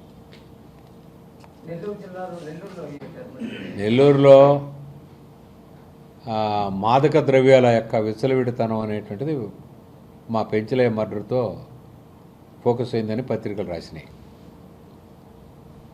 మేము మనవి చేసేది ఏంటంటే రాష్ట్రం అంతా కూడా మధ్యాంధ్రప్రదేశ్ మద్యంతో, ఆ మద్యమే కాకుండా ఇప్పుడు మాదక ద్రవ్యాల ఆంధ్రప్రదేశ్ అయిపోయింది. ఎవరు దీనికి కారణం? అధికారంలో ఉన్నటువంటి, గతంలో అధికారంలో ఉన్న పార్టీ, ఇప్పుడు అధికారంలో ఉన్న పార్టీ. ఏళ్ళకి జోక్యం లేకుండా ఈ మాఫియాలు ఎక్కడి నుంచి తయారవుతున్నాయి? అందుకని ఈ రాష్ట్ర ప్రభుత్వాల యొక్క వైఖరే ఈ రకమైనటువంటి దీనికి కారణం. అందుకని రాష్ట్ర ప్రభుత్వాలు మేమంతా కంట్రోల్ చేస్తున్నామని చెప్పేసి చెప్తున్నారు.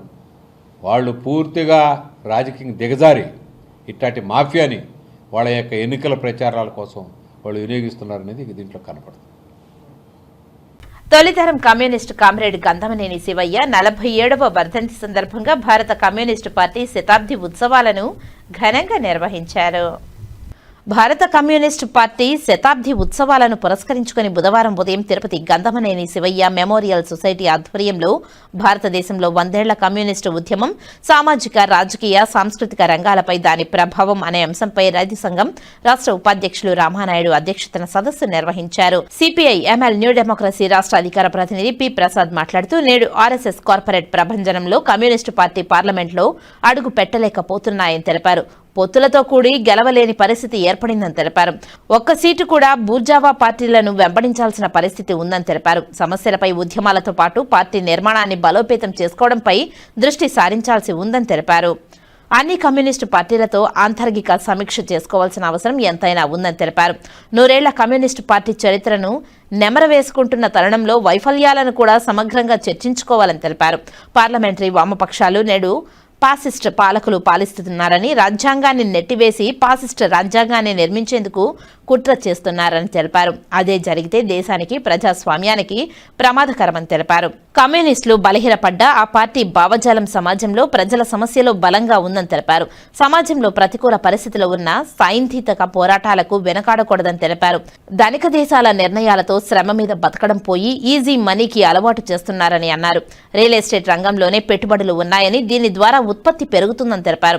అదనపు విలువల కనబడిన చోట వర్గ పోరాటాలు తగ్గిపోతున్నాయని తెలిపారు. దీని ప్రభావం వల్ల కమ్యూనిస్టు ఉద్యమాలు తగ్గాయని, దీనిని ఆసరాగా తీసుకుని కమ్యూనిస్టు పని అయిపోయిందని దుష్ప్రచారం చేస్తున్నారని తెలిపారు. ఆర్టిఫిషియల్ ఇంటెలిజెన్స్ లాంటివి వస్తున్న తరుణంలో ప్రపంచం మొత్తం నిరుద్యోగ సమస్య మరింత పెరుగుతుందని తెలిపారు. నిరుద్యోగ సమస్యను ప్రధానంగా తీసుకుని కమ్యూనిస్టులు పోరాడాలని పిలుపునిచ్చారు. సభకు అధ్యక్షత వహించిన ఏ రామానాయుడు మాట్లాడుతూ గంధమనేని శివయ్య ఉమ్మడి జిల్లా పార్టీ కార్యదర్శిగా పనిచేసి బలమైన పార్టీ ఉద్యమాన్ని నిర్మించామని తెలిపారు. పార్టీ చీలిక అనంతరం పుత్తూరు నుండి సిపిఐ ఎమ్మెల్యేగా ఎన్నికయ్యారని తెలిపారు. భూస్వామ్య కుటుంబం నుండి వచ్చిన పార్టీలో అంకిత భావంతో పనిచేశారని పేర్కొన్నారు. సమావేశం ప్రారంభానికి ముందు గంధమనేని శివయ్య చిత్రపటానికి పూలమాలలు వేసి ఘనంగా నివాళి అర్పించారు. అతిథులను సిపిఐ జిల్లా కార్యదర్శి మురళి స్వాగతం పలికారు. ఈ కార్యక్రమంలో ఆంధ్రప్రదేశ్ ప్రజా నాట్య మండలి ప్రధాన కార్యదర్శి చిన్నం పెంచలయ్య, ఏఐటియుసి జిల్లా ప్రధాన కార్యదర్శి రాధాకృష్ణ తదితర నాయకులు పాల్గొన్నారు. పంటలు పండితే అక్కడ కూలీలు పనిచేస్తూ ఉంటాడని తనని అక్కడ లేకుండా ఇక్కడ పంపించడం జరిగింది. మన పేపర్ల పైన కొనుక్కున్నారు, తిండి లేకుండా గడిపారు.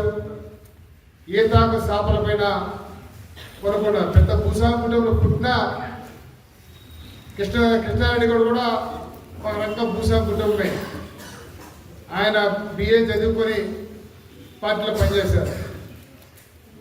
లేదా వాద్యారెడ్డి కూడా, రామనాథ్ రెడ్డి కానీ, సింగరోడ్ వాద్యారెడ్డి కానీ, వీరందరూ కూడా రైతాంగ కుటుంబంలో పుట్టిన నమ్మిన సిద్ధాంతం కోసం వారు కడ వరకు కొనసాగారు. వారి స్ఫూర్తి మనం కొనసాగించిన అవసరం ఉంది.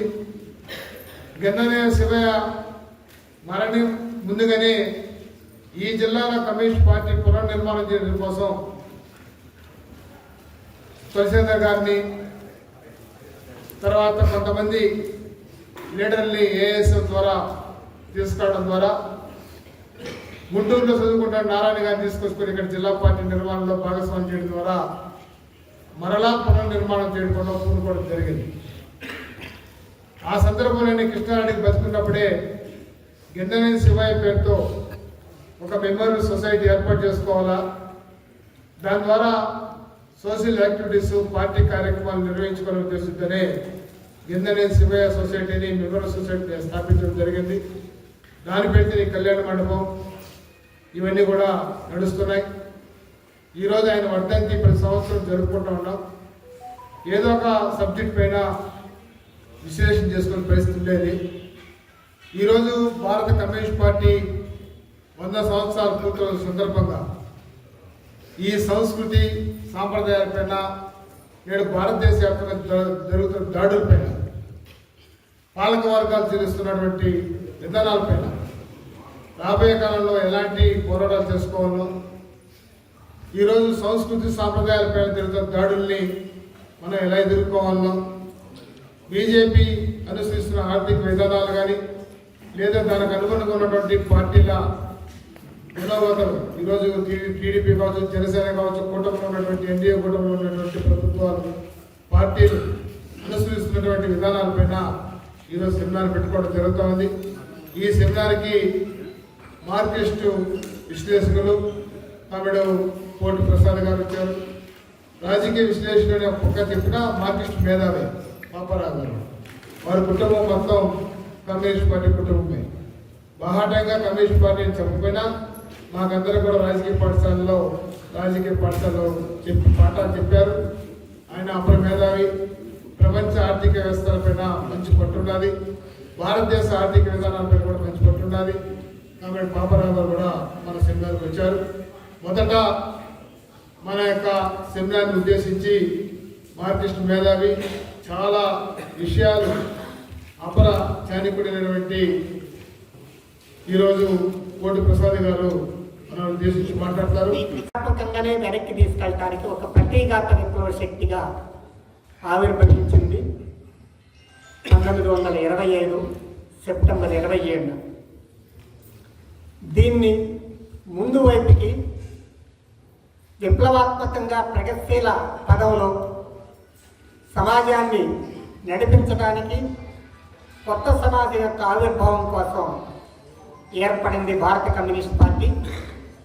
అది కూడా 1925 డిసెంబరు 26, 27, 28లో కాన్పూర్లో జరిగినటువంటి సభ.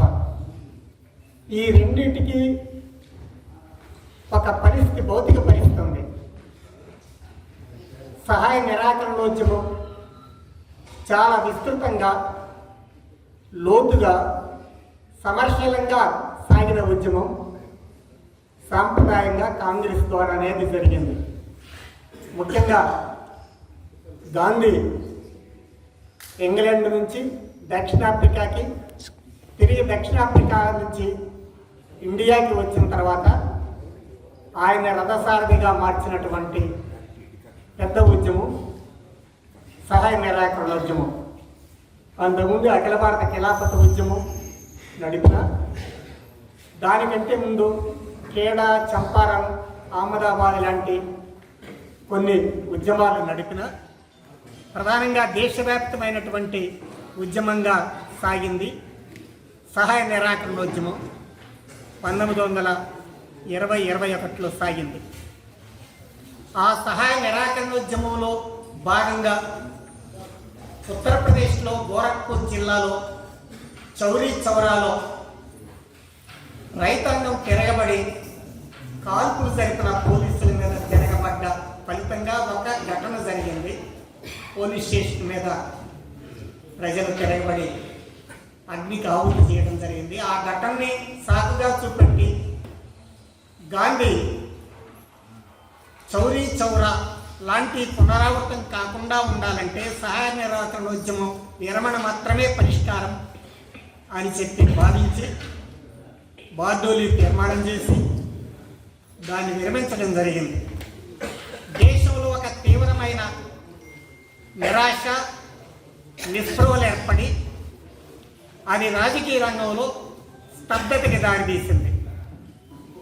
అంతవరకు స్వాతంత్రోద్యమం కొత్త పుంతలు దొక్కుతూ ముందుకెళ్తున్న ఒక దశ, ఒక దిశలో ఆ విరమణ అనేది స్వాతంత్రోద్యమ వాంఛలు కలిగిన సమాజం మీద, రాజకీయ వర్గాల మీద, శ్రేణుల మీద తీవ్రమైనటువంటి ప్రతికూల ప్రభావాన్ని కలిగించింది.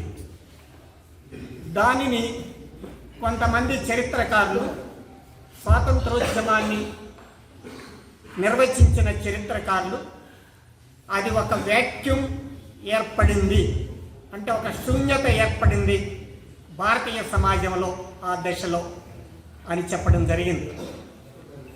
ఆ కాలంలో ఒక తీవ్రవాద భావజాలం వ్యాప్తికి ఒక పునాది ఏర్పడింది. సాంప్రదాయ సహాయ నిరాకరణోద్యమం సమర్శీలంగా కొనసాగి ఉంటే అది అంత త్వరగా ఆవిర్భవించడానికి అవకాశం ఉండేది కాదేమో. రైల్వే అభివృద్ధి వికేంద్రీకరణలో భాగంగా ఏడాదికి సుమారు 250 కోట్ల రూపాయలు ఆదాయం సమకూరుస్తున్న తిరుపతి కేంద్రంగా బాలాజీ రైల్వే డివిజన్ ఏర్పాటు ఎంతైనా అవసరమని ఎంపీ లావు కృష్ణదేవరాయలు స్పష్టం చేశారు. రైల్వే డివిజన్ సాధన సమితి కన్వీనర్ కుప్పాల గిరిధర కుమార్ నేతృత్వంలో ఎంపీ లావు కృష్ణదేవరాయలను ఢిల్లీలో కలిశారు. డివిజన్ డిమాండ్పై కన్వీనర్ కుప్పాల గిరిధర కుమార్ బృందం చేస్తున్న పోరాట యజ్ఞం ఎట్టకేలకు దేశ రాజధానికి చేరుకుంది. ఈ నేపథ్యంలో బాలాజీ రైల్వే డివిజన్ సాధన సమితి సభ్యులు ఢిల్లీలో తమ వాణి వినిపించే ప్రక్రియకు శ్రీకారం చుట్టారు. ఇందులో భాగంగా టీటీడీ పార్లమెంటు ఫ్లోర్ లీడర్ లావు కృష్ణదేవరాయలను కలిసిన సమయంలో తిరుపతికి రైల్వే డివిజన్ అవసరం తప్పనిసరి అని అన్నారు. ఢిల్లీలో పార్లమెంటు సమావేశాలు జరుగుతున్న సందర్భంగా రాష్ట్ర ఎంపీలను కలిసి డివిజన్ ఏర్పాటుకు తుది దశ చర్యలు చేపట్టే క్రమంలో వినతిపత్రం అందజేశారు. ఇందుకు ముఖ్యంగా రాజకీయ అధికార బలం చాలా అవసరమనే లక్ష్యంతో సమితి సభ్యులు పోరాటం సాగిస్తున్నారు. కాగా బాలాజీ రైల్వే డివిజన్ ఏర్పాటుకు కేంద్ర రైల్వే మంత్రి అశ్విని వైష్ణవ్ దృష్టికి తీసుకువెళ్లి పరిష్కరించే దిశగా ప్రయత్నంలో బుధవారం రాష్ట్రంలోని కూటమి పార్టీల ఎంపీలతో కలిసి కేంద్ర రైల్వే మంత్రిని కలిసే ప్రయత్నంలో భాగంగా ఎంపీ కృష్ణదేవరాయలు అపాయింట్మెంట్ తీసుకున్నారు. దీంతో డివిజన్ ఏర్పాటు దాదాపు కొలిక్కి వచ్చేస్తుందని గిరిధర్ బృందం కొండంత ఆశాభావంతో ఉన్నారు. ఇదిలా ఉండగా ఎన్ఎఫ్ఐఆర్ నేషనల్ సెక్రటరీ మర్రి రాఘవయ్యను కూడా కలిసి సమితి సభ్యులు మంగళవారం మర్యాదపూర్వకంగా వినతిపత్రం అందజేశారు. ఆయన కూడా సానుకూలంగా స్పందించారు. ఈ కార్యక్రమంలో బాలాజీ రైల్వే డివిజన్ సాధన సమితి కన్వీనర్ కుప్పాల గిరిధర కుమార్తో పాటు ప్రముఖ పారిశ్రామికవేత్త doctor PC Rayalu, Tirupati film society chairman M Venugopal Reddy, Surineni Bujjibabu Naidu, Sri City GM Ramachandra Reddy తదితరులు పాల్గొన్నారు. ఏపీ హైకోర్టు న్యాయమూర్తులు వేణుగోపాల్, ప్రవీణ్ కుమార్, నటుడు సుధాకర్, తమిళ నటుడు జయం రవి, బిగ్ బాస్ జస్వంత్, బబ్లు తిరుమల శ్రీనివాసుని దర్శించుకున్నారు. శ్రీవారి దర్శనార్థం కుటుంబ సభ్యులతో కలిసి తిరుమలకు చేరుకున్న వీరు వీఐపీ బ్రేక్ ప్రారంభ దర్శన సమయంలో శ్రీవారిని దర్శించుకున్నారు. దర్శనానంతరం రంగనాయకుల మండపంలో వేద పండితులు వేదాశీర్వచనం పలుకుగా ఆలయ అధికారులు స్వామివారి వస్త్రంతో సత్కరించి శ్రీవారి తీర్థప్రసాదాలు అందజేశారు. తమిళ కార్తీక మాసాన్ని పురస్కరించుకుని శ్రీకాళహస్తేశ్వరాలయంలో బాలదీపోత్సవ కార్యక్రమం అత్యంత వైభవంగా నిర్వహించారు. జ్ఞానప్రసూనంబ అమ్మవారి గర్భగుడి ఎదురుగా బాలదీపాలను వెలిగించి డిప్యూటీ ఈవో ఎన్ఆర్ కృష్ణారెడ్డి దంపతులు ఊరేగింపుగా ఆలయంలోని 4 ప్రాంతాల్లో ఉత్సవం జరిపి అమ్మవారి గర్భగుడి ఎదురుగా ఏర్పాటు చేశారు. ఈ బాలదీపాలతో బుధవారం రాత్రి చొక్కాని చెట్టును కాల్చుతారు. అగ్నితో స్వామికి అభిషేకిస్తారు. ఆలయ వేద పండితులు అర్ధగిరి స్వామి మాట్లాడుతూ ప్రతి ఏటా కార్తీక మాసం అనంతరం తమిళ కార్తీక మాసాన్ని పురస్కరించుకుని భరణి నక్షత్రంలో బాలదీపోత్సవం కార్యక్రమం అత్యంత వైభవంగా నిర్వహిస్తారని, ఈ కార్యక్రమంలో బాలదీపాలను వెలిగించి ఊరేగింపుగా తీసుకువచ్చి జ్ఞానప్రసూనంబ అమ్మవారి ఆలయంలో ఈ బాలదీపాలను పెట్టి మంగళవారం రోజున ఈ బాలదీపాలతో చొక్కాని కార్యక్రమం నిర్వహించబడుతుందని తెలిపారు. ఈ కార్యక్రమంలో 50 మంది భక్తులు పాల్గొని స్వామి అమ్మవార్ల కృపకు పాత్రలు కావాలని విజ్ఞప్తి చేశారు. ఈ కార్యక్రమంలో దేవస్థానం డిప్యూటీ ఈవో ఎన్ఆర్ కృష్ణారెడ్డి దంపతులు, superintendent Nagabhushanam Yadav, temple inspector Sudarshan Naidu, protocol AEO Mohan, దేవస్థానం ప్రధాన అర్చకులు కరుణాకర్ గురుకుల్, అభిషేకం గురుకుల్, నిరంజన గురుకుల్, రాఖీ స్వామి మరియు వేద పండితులు, పౌరోహితులు అర్ధగిరి స్వామి, ఆలయ అధికారులు, సిబ్బంది, భక్తులు పాల్గొన్నారు. నైరుతి బంగాళాఖాతంకు ఆనుకుని ఉన్న ఉత్తర తమిళనాడు, పుదుచ్చేరి తీరాల్లోని వాయుగుండం దిత్వా అవశేషం తీవ్ర అల్పపీడనంగా బలహీనపడినట్లు రాష్ట్ర విపత్తుల నిర్వహణ సంస్థ వెల్లడించింది. దీని ప్రభావంతో ఇవాళ నెల్లూరు, తిరుపతి జిల్లాల్లో అక్కడక్కడ భారీ వర్షాలు, మిగతా జిల్లాల్లో తేలికపాటి నుంచి మోస్తరు వర్షాలు కురిసే అవకాశం ఉందని తెలిపింది. ప్రజలు అప్రమత్తంగా ఉండాలని ఏపీ రాష్ట్ర విపత్తుల నిర్వహణ సంస్థ తెలియజేసింది. తిరుపతి జిల్లా దళిత మేధావుల సంఘం నూతన కమిటీని ఎన్నుకున్నట్లు ఆ సంఘం నూతన అధ్యక్షులు కుమార్ తెలియజేశారు. బుధవారం తిరుపతి ప్రెస్ క్లబ్లో మీడియా సమావేశంలో వారి కమిటీ కార్యవర్గంతో కలిసి మాట్లాడుతూ డిసెంబర్ 6వ తేదీ ఓల్డ్ మెటర్నిటీ హాస్పిటల్ సర్కిల్లోని కోమలమ్మ సత్రం వద్ద తమ నూతన కమిటీ ప్రమాణ స్వీకారం చేస్తుందని తెలియజేశారు. పాత్రికేయ మిత్రులకి నమస్కరిస్తూ సంఘం నూతనంగా రిజిస్ట్రేషన్ చేయబడింది, గిరిపురంలో రిజిస్టర్ చేయబడింది. ఈ కార్యక్రమానికి నన్ను అధ్యక్షుడిగా ఎన్నుకున్నారు. నా పేరు ఎస్ కుమార్. అదేవిధంగా ఉపాధ్యక్షులుగా ఎన్ వెంకటరమణ, లేచి నిలబడరా, జి సుబ్రత్న, అదేవిధంగా ప్రధాన కార్యదర్శిగా వై శ్రీనివాస్. 6వ తేదీ మహానుభావుడు డాక్టర్ బిఆర్ అంబేద్కర్ వర్ధంతి సందర్భంగా మా ఇంటి దగ్గర పాత మెటర్నిటీ హాస్పిటల్ దగ్గర విగ్రహం కాడ ఈ యొక్క దళిత మేధావుల సంఘాన్ని మేము ప్రారంభిస్తూ పార్టీలకు అతీతంగా అందరినీ ఆహ్వానిస్తున్నాము. అందరూ కూడా వచ్చి ఈ కార్యక్రమాన్ని విజయవంతం చేయాలని కోరుకుంటున్నాం. మా యొక్క ధ్యేయం ఏమంటే ఈ తిరుపతిలో ప్రధానంగా ఎస్సీ ఎస్టీ హాస్టల్స్, విద్యార్థుల హాస్టల్స్ ఉండాలి. వాళ్ళందరికీ కూడా ఆరోగ్యం కల్పించాలని మేము మెడికల్ క్యాంపులు పెట్టి అదేవిధంగా మా మురికివాడలలో దళిత వాడలలో కూడా హెల్త్ ఇది పెట్టి, అదేవిధంగా అవేర్నెస్ ప్రోగ్రాంలు లోన్లకి స్టాండ్ ఆఫ్ ఇండియా, పిఎంజీవై మా దళితులకి రావాల్సిన 15% ఈ ఎస్సీ ఎస్టీ సప్లాన్ కూడా అమలు చేయాలని ప్రతి ఒక్క ఆఫీసులో పోయి మేము ముందుకు తీసుకెళ్తామని దళితుల మేధావుల సంఘం తరఫున నేను పనిచేస్తానని, ఈ జిల్లాలో కాకుండా రాష్ట్రంలోని మేధావులందరూ కూడా కోరికరించి ముందుకు పోతాము అని నేను మనవి చేస్తున్నాను. ముఖ్యంగా 6వ తేదీ ఆయన వర్ధంతి రోజు జరిగే కార్యక్రమాన్ని విజయవంతం చేయాలని పాత్రికేయ మిత్రులను కోరుకుంటున్నాను. అందరికీ నమస్కారాలు. ముఖ్యంగా పాత్రికేయ మిత్రులకు నమస్కారాలు. మా ప్రెసిడెంట్ ఎస్ కుమార్ అన్న గారికి, అలాగే నా తరపున సెలెక్ట్ అయినటువంటి ట్రెజరీ గారికి, ఉపాధ్యక్షులకు అందరికీ నా నమస్కారాలు. ఈ దళిత మేధావుల సంఘం ముఖ్య ఉద్దేశం ఏమనగా ఎస్సీ ఎస్టీ బీసీ మైనారిటీలందరినీ కలుపుకొని ముందుకు వెళ్ళి వాళ్ళ క్షేమ సమాచారాలు చూసుకొని, అదేవిధంగా దళిత హాస్టల్స్ ఉండేవన్నిటినీ పిల్లలను వాళ్ళను కోఆర్డినేట్ చేసుకునేసి అందరికీ మంచి జరిగేటట్టుగా చూడడమే ఈ దళిత మేధావుల సంఘం యొక్క ముఖ్య ఉద్దేశం. దీనికి జాయింట్ సెక్రటరీగా నన్ను ఎన్నుకున్నందుకు ప్రత్యేక ధన్యవాదాలు తెలుపుకుంటూ నాకు ఈ అవకాశం ఇచ్చిన పెద్దలందరికీ నమస్కారాలు తెలియజేసుకుంటాను. ప్రెసిడెంట్ అధ్యక్షులు ఎస్ కుమార్ గారు, సెక్రటరీ శ్రీనివాసులు గారు నన్ను ఎన్నుకున్నందుకు, treasury Muragayya garu, vice president Munratnam, joint secretary Ramesh, Bhagyalakshmi, EC member Kuppayya, Chitrakala. ఈ అసోసియేషన్ ముఖ్యమైన ఉద్దేశం ఏమంటే దళితుల యొక్క అందరిని కలుపుకొని మేము సమస్యను ముందు పరిష్కరించి వాళ్ళని ముందుకు తీసుకెళ్తామని ఈ సభాముఖ్యంగా. ఇప్పుడు కాసేపు ప్రకటనలు. చదలవాడ దంత వైద్య కళాశాల మరియు సూపర్ స్పెషాలిటీ ఆసుపత్రిలో అత్యాధునిక దంత వైద్య సేవలు అందుబాటులోనికి తెచ్చారు. అన్ని దంత సమస్యలకు ఒకే చోట పరిష్కారం. అన్ని రకాల వైద్య సేవలు అందుబాటులో ఉన్న ప్రాంగణం చదలవాడ దంత వైద్యశాల. అనుభవజ్ఞులైన వైద్యులచే అందమైన చిరునవ్వు కోసం ఆధునిక దంత వైద్యం. పిప్పి పళ్లకు, రూట్ కెనాల్, చిగురువాపు వ్యాధులకు అత్యాధునిక చికిత్స. ఎత్తుపళ్ళు, వంకర పళ్ళు, రంగుమారిన పళ్లకు ప్రత్యేకమైన వైద్య బృందంచే చికిత్స. అంతేకాకుండా చదలవాడ విద్యా సంస్థల్లో రాయలసీమలోనే ఆర్కిటెక్చర్ కోసం మొట్టమొదటి private college Chadalavada Aruna school of architecture. అత్యుత్తమ ఇన్ఫ్రాస్ట్రక్చర్ కలిగి సమర్థవంతమైన టీచింగ్ స్టాఫ్తో విద్యార్థులకు ప్రాక్టికల్స్తో కూడిన విద్యాబోధన చదలవాడ అరుణ స్కూల్ ఆఫ్ ఆర్కిటెక్చర్లో. సంప్రదించండి. చదలవాడ కృష్ణతేజ దంత వైద్య కళాశాల, రేణిగుంట రోడ్, తిరుపతి. తిరిగి వార్తల్లోకి స్వాగతం. ప్రభుత్వ ఆస్తులను ప్రైవేటీకరణ చేయడం మూలంగా భవిష్యత్తు అంధకారమవుతుందని సేవ్ సౌత్ ఇండియా ఉద్యమకారిణి జంగాలపల్లి అన్నపూర్ణమ్మ అన్నారు. తిరుపతి ప్రెస్ క్లబ్లో బుధవారం ఉదయం మీడియా సమావేశంలో సేవ్ సౌత్ ఇండియా ఉద్యమకారిణి జంగాలపల్లి అన్నపూర్ణమ్మ తన భర్తతో కలిసి మాట్లాడుతూ ప్రభుత్వ సంస్థలను ప్రైవేటీకరణ చేస్తూ వైజాగ్ స్టీల్ ప్లాంట్ను దోపిడీ చేస్తూ అదేవిధంగా నిరుద్యోగ సమస్యను పరిష్కరించకుండా దక్షిణ భారతదేశంలోని బిడ్డల కడుపు కొడుతున్నారని కేంద్ర ప్రభుత్వాన్ని విమర్శించారు. అందరికీ నా నమస్కారం. ఈరోజు దేశంలో జరుగుతున్న ప్రైవేటీకరణ గురించి, ప్రభుత్వ సంస్థలన్నీ ప్రైవేటీకరణ చేస్తున్నారు. నిరుద్యోగ సమస్య ఎక్కువగా ఉంది. వాటి మీద ప్రజలకు తెలియజేసేందుకు మేము ప్రజాప్రతినిధులమైతే మీరు అన్నీ చేస్తారు కాబట్టి మీ ద్వారా అందరికీ తెలియజేయాలనే ఉద్దేశంతో ఈరోజు ప్రెస్ మీట్ పెట్టడం జరిగింది. ప్రభుత్వ సంస్థలు అంటే వాటినంతా ప్రైవేటీకరణ చేసేస్తున్నారు. మన వైజాగ్ స్టీల్ ప్లాంటు చూడండి, దాని పక్కన ఇప్పుడు వేరే ఫ్యాక్టరీ పెట్టాలని చూస్తున్నారు. దాన్ని ప్రైవేటీకరణ చేయాలని చూశారు, అది జరగకుంటుండే అక్కడికి దాని పక్కన దాన్ని చంపేసి వేరే ఫ్యాక్టరీ పెట్టాలని చూస్తున్నారు.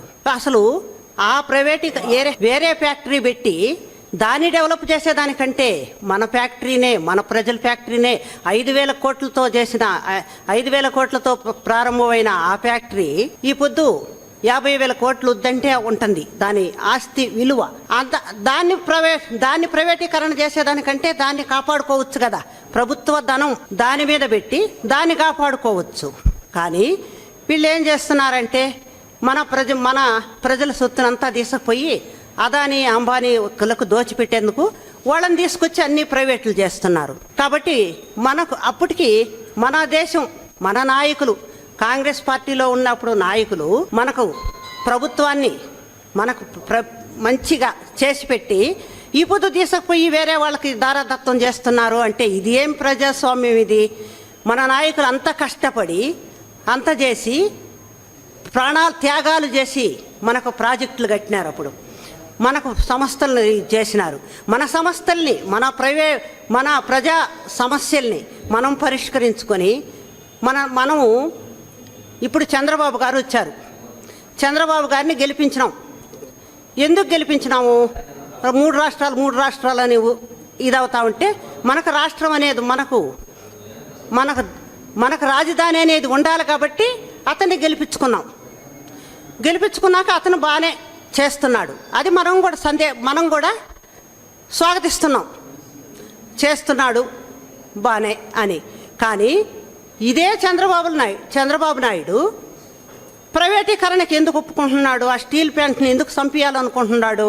అక్కడ ఎంతమంది ఉద్యోగస్తులు పనిచేస్తున్నారు? వాళ్ళ కడుపు మండదా? వాళ్ళకి బతుకు జీవనం పోతుండలేదా? ఎన్ని వేల మంది అక్కడ పనిచేస్తున్నారు? వాళ్ళకంతా బతుకు జీవనం పోగొట్టినట్టు కాదా? వాళ్ళ కుటుంబాలనంతా నాశనం చేసినట్టు కాదా? దానికి ఏం కావాలనో ప్రభుత్వం తరఫున తీసుకొచ్చి నిధులు అందించండి. వాళ్ళని పట్టించుకోండి.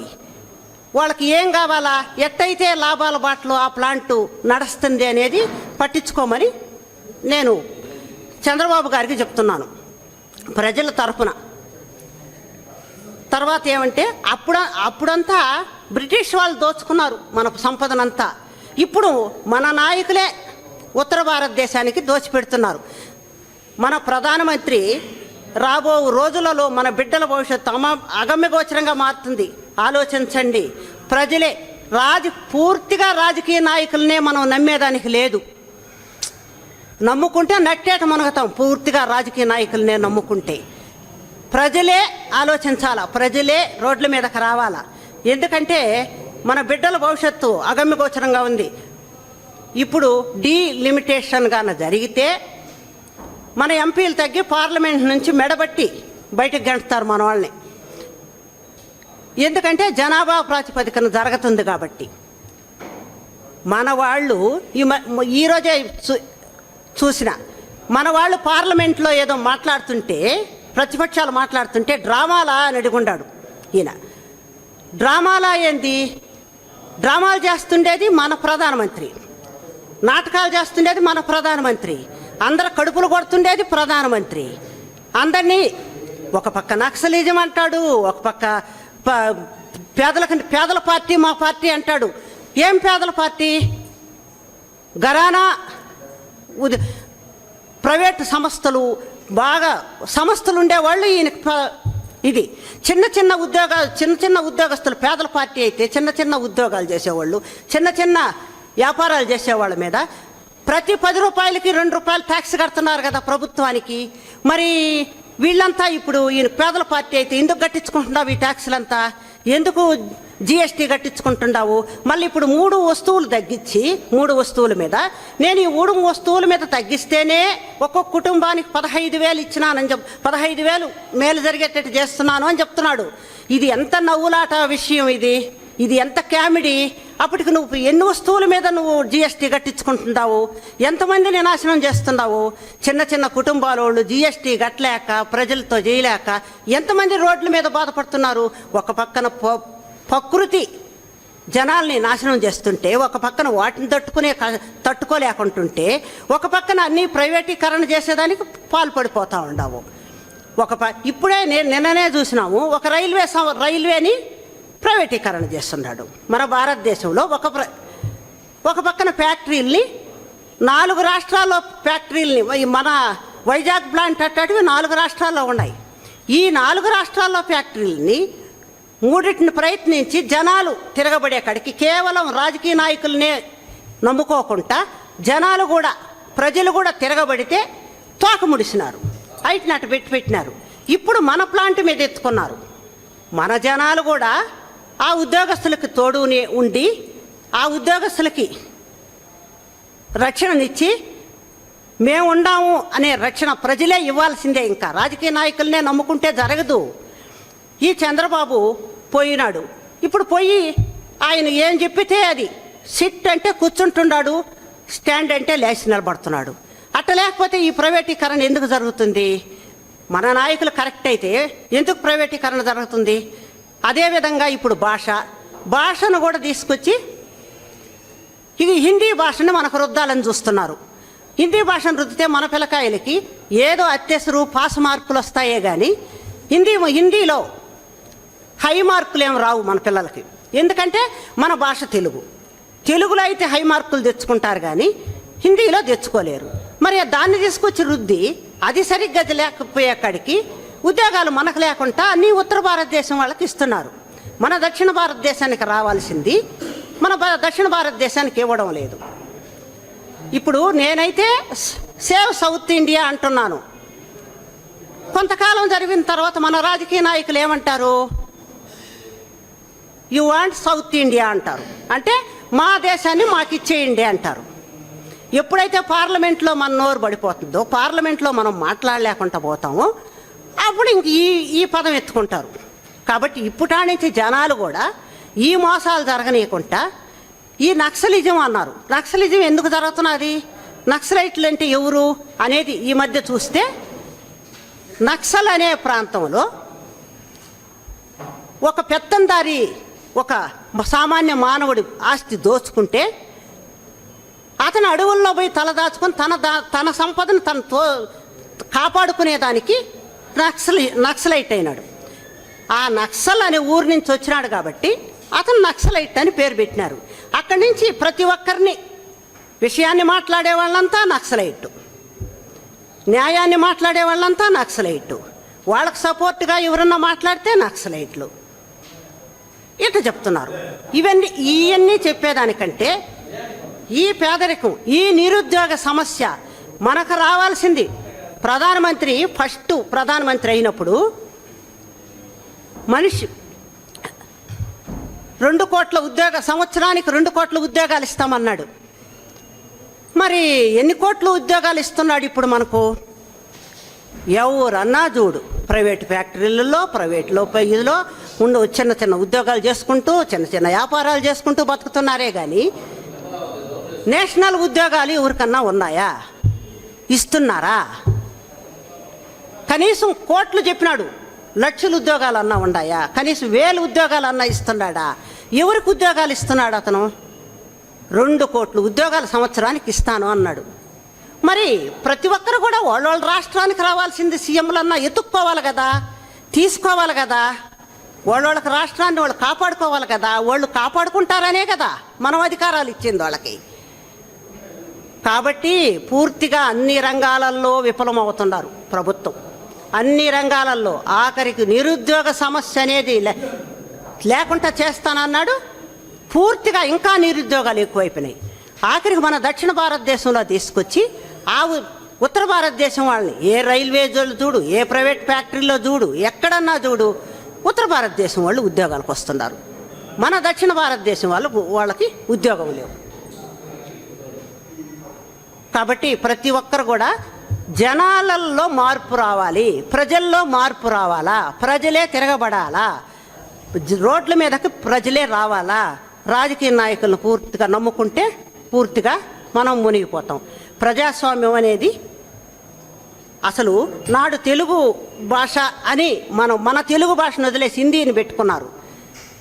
ఇట్లా ఒక పక్కన భాష సమస్య, ఒక పక్కన ఉద్యోగ సమస్య, ఒక పక్కన స్టీల్ ప్లాంట్ల సమస్య, ప్రైవేటీకరణ సమస్య, ఈ సమస్యల్లో మనవల్ల పెట్టేసి ప్రధానమంత్రి దేశాలు తిరిగేది. మన డబ్బు లక్షలు బట్టలకైతేవి, లక్షలు పెట్టుకొని దేశాల్లో తిరగడం అయితేవి, దేశాలు తిరిగేది. అయ్యా మీరు చూసినారు, భారతదేశంలో ఎక్కడ 2 సంవత్సరాలు మన వ్యవసాయదారులు 2 సంవత్సరాలు ఆ పక్క నిరాహార దీక్షలు చేసినారు, రోడ్ల మీద కూర్చున్నారు. కానీ ఎక్కడా చలించల మన ప్రధానమంత్రి, ఎక్కడా చలించల. ఇంకా ఇతర దేశ నాయకులంతా తీసుకొచ్చి వాళ్ళకంతా విందులు, వినోదాలు, వాళ్ళకి బంగారు పళ్ళాలు, ఎండి పళ్ళాలు ఇవన్నీ ఇచ్చి వాళ్ళని సత్కరించి వాళ్ళ మాయలో పడ్డాడు, వాళ్ళ ఇదిలో పడ్డాడు, వాళ్ళని సత్కరిస్తున్నాడు. కానీ మన భారతదేశం ఏమైపోతుందో, మన వ్యవసాయదారులు ఏమైపోతారు, మన ఏ రంగంలో చేస్తున్నాడు, ఏ రంగానికి మేలు చేస్తున్నాడు మన ప్రధానమంత్రి, అందరూ తీసుకొని అడిగితేనే అడిగిన వాళ్ళే నక్సలైట్లు అంటారు. ఇతర దేశాల వాళ్ళకి ఇచ్చిన విలువ, అతని బట్టలకు ఇచ్చిన విలువ, అతను ఎక్కడ బతికినాడు, ఏం చదివినాడు, ఎక్కడ బతికినాడు? వచ్చి ఇప్పుడు కోట్లు బట్టలు అయితేవి, కోట్లు ఖర్చు పెట్టుకొని ఇతర దేశాలకు పోవడం అయితేవి. అప్పుడు మన్మోహన్ సింగ్ గారు ఉండేటప్పుడు తీవ్రవాదులు మన దేశంలోకి ప్రవేశిస్తే నిలబడి మరుసటి రోజు ప్రెస్ మీట్ పెట్టుకొని అందరికీ మేము ఉన్నాము, ఏమీ కాదు, తీవ్రవాదులు వచ్చినా ఏమీ కాదు, మేము చూసుకుంటామన్న మన్మోహన్ సింగ్ ఎక్కడ? ఇతను తీవ్రవాదులు మన దేశం మీదకి వస్తే ఇతను ఇతర దేశాలకు వెళ్ళిపోయేది ఎక్కడ? భారత రాజ్యాంగ సృష్టికర్త డాక్టర్ బిఆర్ అంబేద్కర్ వర్ధంతిని పురస్కరించుకుని డాక్టర్ బిఆర్ అంబేద్కర్ మహాత్మా పూలే ఫౌండేషన్ను స్థాపిస్తున్నామని వ్యవస్థాపకులు మాజీ మంత్రి పరసారత్నం తెలియజేశారు. తిరుపతి ప్రెస్ క్లబ్లో బుధవారం ఉదయం మీడియా సమావేశంలో మాజీ మంత్రి పరసారత్నం మాట్లాడుతూ తిరుపతిలోని తుడా కచ్చపి ఆడిటోరియంలో డిసెంబర్ 6వ తేదీ MLA Arani Srinivasulu, TTD board member Bhanuprakash రెడ్డిలతో పాటు ప్రభుత్వ అధికారులు, మేధావులు, అంబేద్కర్ వాదులు విచ్చేయనున్నారని ఈ సందర్భంగా తెలియజేశారు. ఈరోజు అంబేద్కర్ పూలే ఫౌండేషన్ వ్యవస్థాపక అధ్యక్షుడిని. ఈరోజు మీ ముందుకి ఒక మంచి విషయానికి మీ ముందుకు వచ్చాను. డాక్టర్ బిఆర్ అంబేద్కర్ గారు చనిపోయి 69 సంవత్సరాలు పూర్తయి 70 సంవత్సరంలోకి వచ్చాడు. డాక్టర్ బిఆర్ అంబేద్కర్ గారు అంటే ఎందుకు ఈ వర్ధంతిని గురించి మీ ముందుకు చెప్పాల్సి వచ్చింది అంటే, ఈరోజు Parasaratnam BA, BL, MA, MPhil, PhD, lecturer, associate professor, state officer అయినాడు అని అంటే, ఇన్ని చదువులు చదివాడంటే, భారత రాజ్యాంగంలో డ్రాఫ్టింగ్ కమిటీ చైర్మన్గా డాక్టర్ బిఆర్ అంబేద్కర్ ఆనాడు పేదలకి, బడుగు వర్గాల వారికి, మరి బీసీలకి, అన్ని వర్గాల వారికి ఏ విధమైనటువంటి మరి కంఫర్ట్స్ని ఇవ్వగలిగితే ఆ విధంగా వాళ్ళు బాగుపడతారన్నటువంటి ఉద్దేశంతో ఈరోజు ఎస్సీలకి, ఎస్టీలకి విద్య, వైద్యం, సాంఘికంగా, రాజకీయంగా అనేకమైనటువంటి మన నిర్దేశాలని, అంశాలని దాంట్లో పొందుపరిచాడు. మరి ఆ విధంగా పొందుపరిచిన వాటిలో తప్పనిసరిగా ఈ పేద బడుగు వాళ్ళంతా కూడా ఈ ఎస్సీ, ఎస్టీలు అభివృద్ధి చెందేంతవరకు రిజర్వేషన్స్ వాళ్ళకి పెట్టాలి. విద్య, ఉచితమైనటువంటి విద్యను ఏర్పాటు చేసి, మరి అదేవిధంగా వైద్యానికి కావాల్సినటువంటి ఏర్పాట్లు చేసి, రాజకీయంగా వాళ్ళకి ఈరోజు సర్పంచ్ పదవి దగ్గర నుంచి ఎమ్మెల్యే దాకా, మంత్రి దాకా, మంత్రి దాకా ఈరోజు వాళ్ళకి రిజర్వేషన్స్ ఏర్పాటు చేయాలి. అదేవిధంగా రిజర్వేషన్స్ని మరి ప్రతి 10 సంవత్సరాలకి ఒకసారి చెక్ చేసుకుంటూ, మరి తప్పనిసరిగా అభివృద్ధి చెందేంతవరకు కూడా వాళ్ళకి రిజర్వేషన్స్ ఉండాల్సిందే, మధ్యలో ఆపేసేదానికి లేదు. పూర్తిగా అభివృద్ధి చెందిందని సంతృప్తి చెందేంత వరకు ఇవ్వాలని చెప్పారు. ఈరోజు 70 సంవత్సరాలు పైబడి స్వాతంత్రం వచ్చినా కూడా ఈ రోజుకి కూడా ఎస్సీలు కానీ, ఎస్టీలు కానీ, ఈరోజు బీసీలు కానీ మరి పూర్తిగా సమృద్ధిగా, కంఫర్టబుల్గా ఈరోజు అభివృద్ధి కాలేదు. అందుకనే ఈరోజు డాక్టర్ బిఆర్ అంబేద్కర్ పొందుపరిచినటువంటి ఈ రాజ్యాంగంలో పొందుపరిచిన ఈ అంశాలన్నింటినీ దృష్టిలో పెట్టుకొని ప్రతి 10 సంవత్సరాలకి కూడా మరి ఈరోజు ఈ యొక్క రిజర్వేషన్స్ని పొడిగిస్తూ ఉన్నానని చెప్పి నేను తెలియజేసుకుంటూ ఉన్నాను. నేను ఇంతకుముందే చెప్పాను, నేను ఈరోజు ఇక్కడ ఈ డయాస్ మీదకి వచ్చి ఈరోజు చక్కగా డీసెంట్గా మరి 10 మందితోటి నేను కూర్చోగలిగినాను అని అంటే ఆనాడు డాక్టర్ బిఆర్ అంబేద్కర్ గారు ఈ దళితులకు ఇచ్చినటువంటి ఈ అవకాశాల మూలంగానే నేను ఇక్కడ ఉన్నానని చెప్పి నేను మీ అందరికీ కూడా తెలియజేసుకుంటా ఉన్నాను. మీకే కాదు ప్రతి ఒక్కరికి నేను తెలియజేస్తా ఉన్నాను. దళితులకు కానీ, అదేవిధంగా ఈ బీసీలకు కానీ, ఓసీలకు కానీ అందరికీ కూడా రాజ్యాంగంలో పొందుపరిచినటువంటి అంశాల వల్లనే మేము ఈరోజు ఉన్నాం, ఈరోజు చదువుకున్నాం, ఈరోజు ఉద్యోగాలు చేస్తున్నాం, ఈరోజు సర్పంచ్లు అయ్యాం, ఎమ్మెల్యేలు అయ్యాం, మంత్రులు అయ్యామని చెప్పి నేను మీ అందరికీ కూడా తెలియజేసుకుంటున్నాం. అందుకే ఒక దళిత వర్గాన్ని నుంచి వచ్చినటువంటి నేను, ఒక ఎస్సీ వర్గాన్ని నుంచి వచ్చినటువంటి నేను, ఇంత చక్కగా చదువుకున్నటువంటి నేను ఈరోజు ఎమ్మెల్యే అయ్యాను, మంత్రిని అయ్యాను, ఈరోజు కృతజ్ఞతాభావంతో మీ ముందుకు వచ్చాను. ఈరోజు కంటిన్యూస్గా 6 సార్లు నేను ఎమ్మెల్యేగా కంటెస్ట్ చేశాను, 3 సార్లు గెలిచాను, మరి మంత్రి అయ్యాను. ఈరోజు నాకు గ్యాప్ వచ్చింది. ఇప్పటిదాకా మరి పార్టీకి లోబడి, పార్టీ నాయకత్వానికి లోబడి నేను కొన్ని లిమిటేషన్స్ నాకు ఉన్నాయి ఈరోజు దాకా కూడా. కానీ ఈరోజు నాకొక అవకాశం వచ్చింది. పార్టీలో ఏ పదవిలో లేకుండా ఒక అవకాశం నాకు వచ్చింది. అందుకే డాక్టర్ బిఆర్ అంబేద్కర్ పూలే ఫౌండేషన్ స్థాపించాను. ఎందుకని? నాకు అక్కడ పార్టీలో, ప్రభుత్వంలో నేను ఖాళీగా ఉన్నా. నాకు కొంత విరామం ఇచ్చారు ఈరోజు. దానివల్ల నేను ఖాళీగా ఉన్నా. ఈ ఖాళీగా ఉండేదాన్ని నేను ఖాళీగా ఉంచదలుచుకోవాలి. నాకు శక్తి ఉంది, యుక్తి ఉంది, కష్టపడేటువంటి అవకాశం నాకు దేవుడు ఇచ్చాడు. అందుకే ఖాళీగా ఉండకుండా అంబేద్కర్ పూలే ఫౌండేషన్ని నేను స్థాపించాను. దీని ద్వారా విద్య, వైద్యం ఈ రెండింటిని కూడా నా కాన్సెప్ట్గా పెట్టుకున్నాను. ఈ సంవత్సరానికే అనేక మందికి ఎవరికైతే సీట్లు రాలేదో అలాంటి వారందరికీ కూడా ఈరోజు మా శాసనసభ్యులు, మా మంత్రులతో కలిసి నేను ఈరోజు మా యొక్క మరి టీటీడీ చైర్మన్ గారు ఎవరైతే ఉన్నారో, టీటీడీ చైర్మన్ గారు కానీ, అదేవిధంగా మా భాను ప్రకాష్ రెడ్డి గారు కానీ, వాళ్ళందరినీ పోయి కలిసి ఈరోజు ఎక్స్ట్రా సీట్లు తీసుకొచ్చి అనేక మంది బిడ్డలకి ఈరోజు సీట్లు ఇచ్చేటువంటి అవకాశం ఏర్పాటు చేశాం. ఎందుకు ఏర్పాటు చేశాను? అంబేద్కర్ పూలే ఫౌండేషన్ పెట్టాను కాబట్టి నాకున్నటువంటి విద్య, వైద్యం రెండింటిలో ఒకటి ముఖ్యమైనటువంటిది విద్య. ప్రతి ఒక్కరికి విద్య కావాలి, ప్రతి ఒక్కరు బతకాలంటే మంచి ఆరోగ్యం కావాలి. ఈ రెండింటిని దృష్టిలో పెట్టుకుని నేను ఈ ఫౌండేషన్ని స్థాపించాను. ఈ ఫౌండేషన్ ద్వారా అనేక మంది ఈరోజు డయాస్ మీద ఉన్న వాళ్ళు కావచ్చు, అనేక మంది నాకు మద్దతు ఇస్తున్నారు, అనేక మంది సహకారం ఇస్తున్నారు, రాజకీయ నాయకులు సహకారం ఇస్తున్నారు, ఆఫీసర్లు సహకరిస్తున్నారు, సంఘాలు సహకారం ఇస్తున్నారు, అదేవిధంగా ఎన్జిఓ సంఘం ఇస్తున్నారు. ప్రతి ఒక్కరూ నాకు సహకారం ఇస్తూ ఉన్నారు. కాబట్టి ఈరోజు నేను ముందుకు పోతా ఉన్నా అని చెప్పి మీ అందరికీ కూడా నేను తెలియజేసుకుంటున్నాను.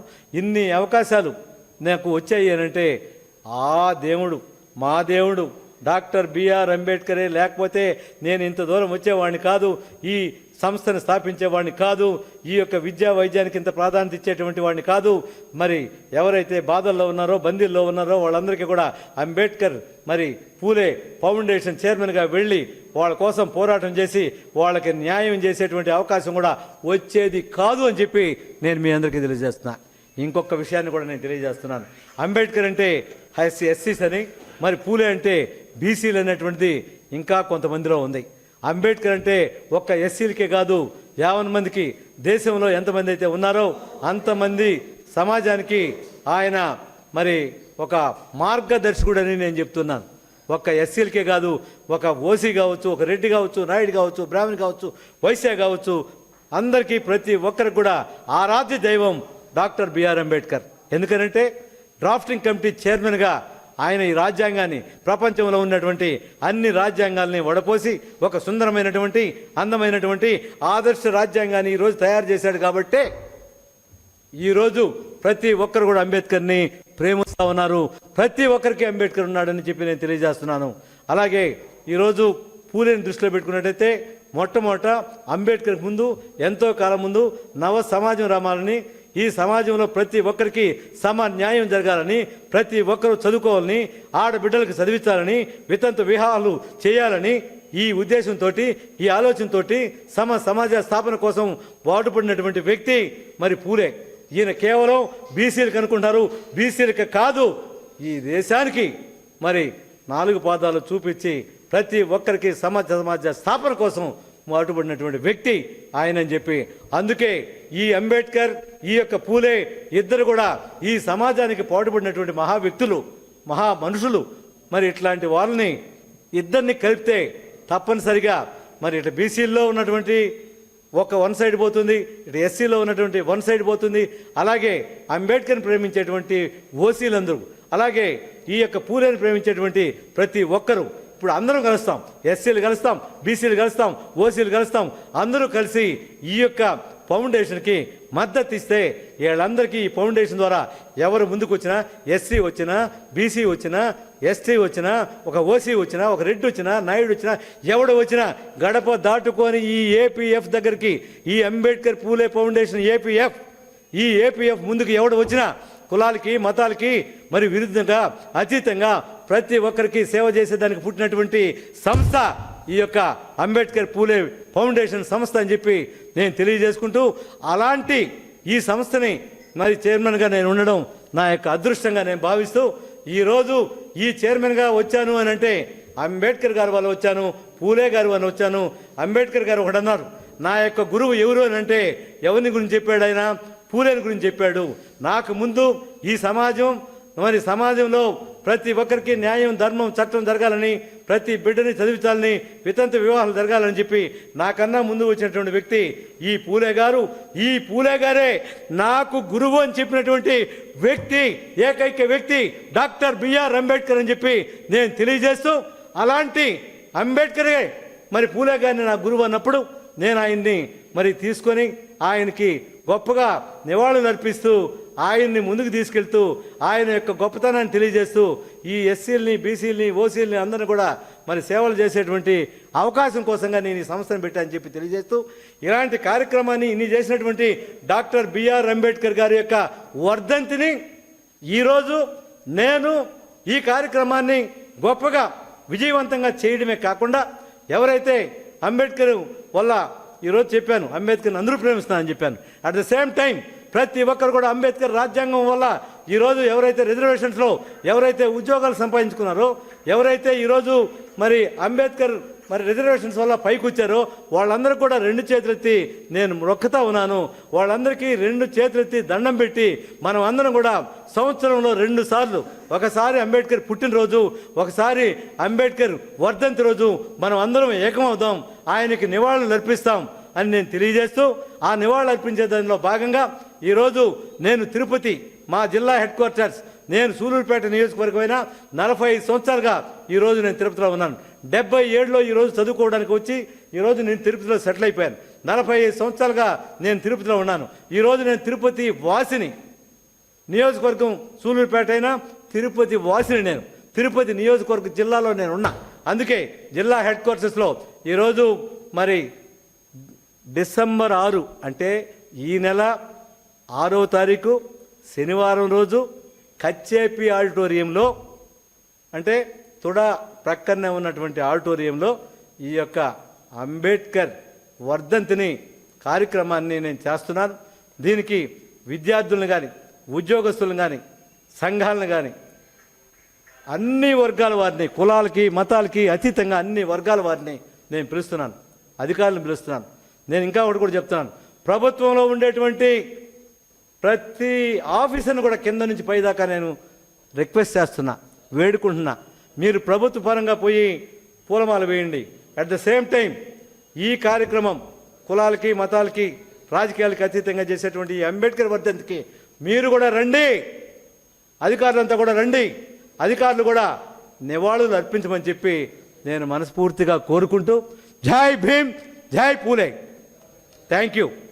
రైతన్న మీకోసం కార్యక్రమంలో తుడా చైర్మన్ డాలర్ దివాకర్ రెడ్డి, బొజ్జల వెంకట సుధీర్ రెడ్డి రైతులకు ప్రభుత్వం అందిస్తున్న సబ్సిడీ పశువుల దాణాను పంపిణీ చేశారు. శ్రీకాళహస్తి నియోజకవర్గ పరిశీలకుడిగా TUDA chairman, TTD ex officio member, రాష్ట్ర కార్యనిర్వాహక కార్యదర్శి డాక్టర్ డాలర్ దివాకర్ రెడ్డి స్థానిక ఎమ్మెల్యే సుధీర్ రెడ్డితో కలిసి శ్రీకాళహస్తి నియోజకవర్గంలో పర్యటించారు. ఈ కార్యక్రమంలో భాగంగా రేణిగుంట మండలం గాజులమణ్యం పంచాయతీలో స్థానిక ఎమ్మెల్యే సుధీర్ రెడ్డితో తుడా చైర్మన్ డాలర్ దివాకర్ రెడ్డి కలిసి రైతన్న మీకోసం కార్యక్రమంలో పాల్గొన్నారు. ఈ కార్యక్రమంలో కూటమి ప్రభుత్వం చేపడుతున్న అన్నదాత సుఖీభవ పథకం లబ్ధిదారులతో సమావేశం నిర్వహించి స్థానిక రైతులకు ప్రభుత్వం అందజేస్తున్న సబ్సిడీ పశువుల దాణా పంపిణీ చేశారు. ఈ కార్యక్రమంలో సచివాలయ అధికారులు, స్థానిక కూటమి నాయకులు, కార్యకర్తలు, గ్రామస్తులు, రైతులు తదితరులు పాల్గొన్నారు. ఇక్కడ మా మైనస్ బూత్ వచ్చిందని చెప్పి, ఎందువల్ల మైనస్ వచ్చింది, ఇంత గాలిలో కూడా ఏంటి ఇబ్బంది అది తెలుసుకోవడానికి మన దివాకర్ని ఇన్ఛార్జ్గా వేయడం జరిగింది. వాళ్ళు కూడా అసలు నేను అనవసరం లేదు, కానీ ఏంటి ఇష్యూ అనేది మేము కూడా కనుక్కుంటే బాగుంటుంది ఎమ్మెల్యేగా వచ్చాయని తెలిసిన తర్వాత,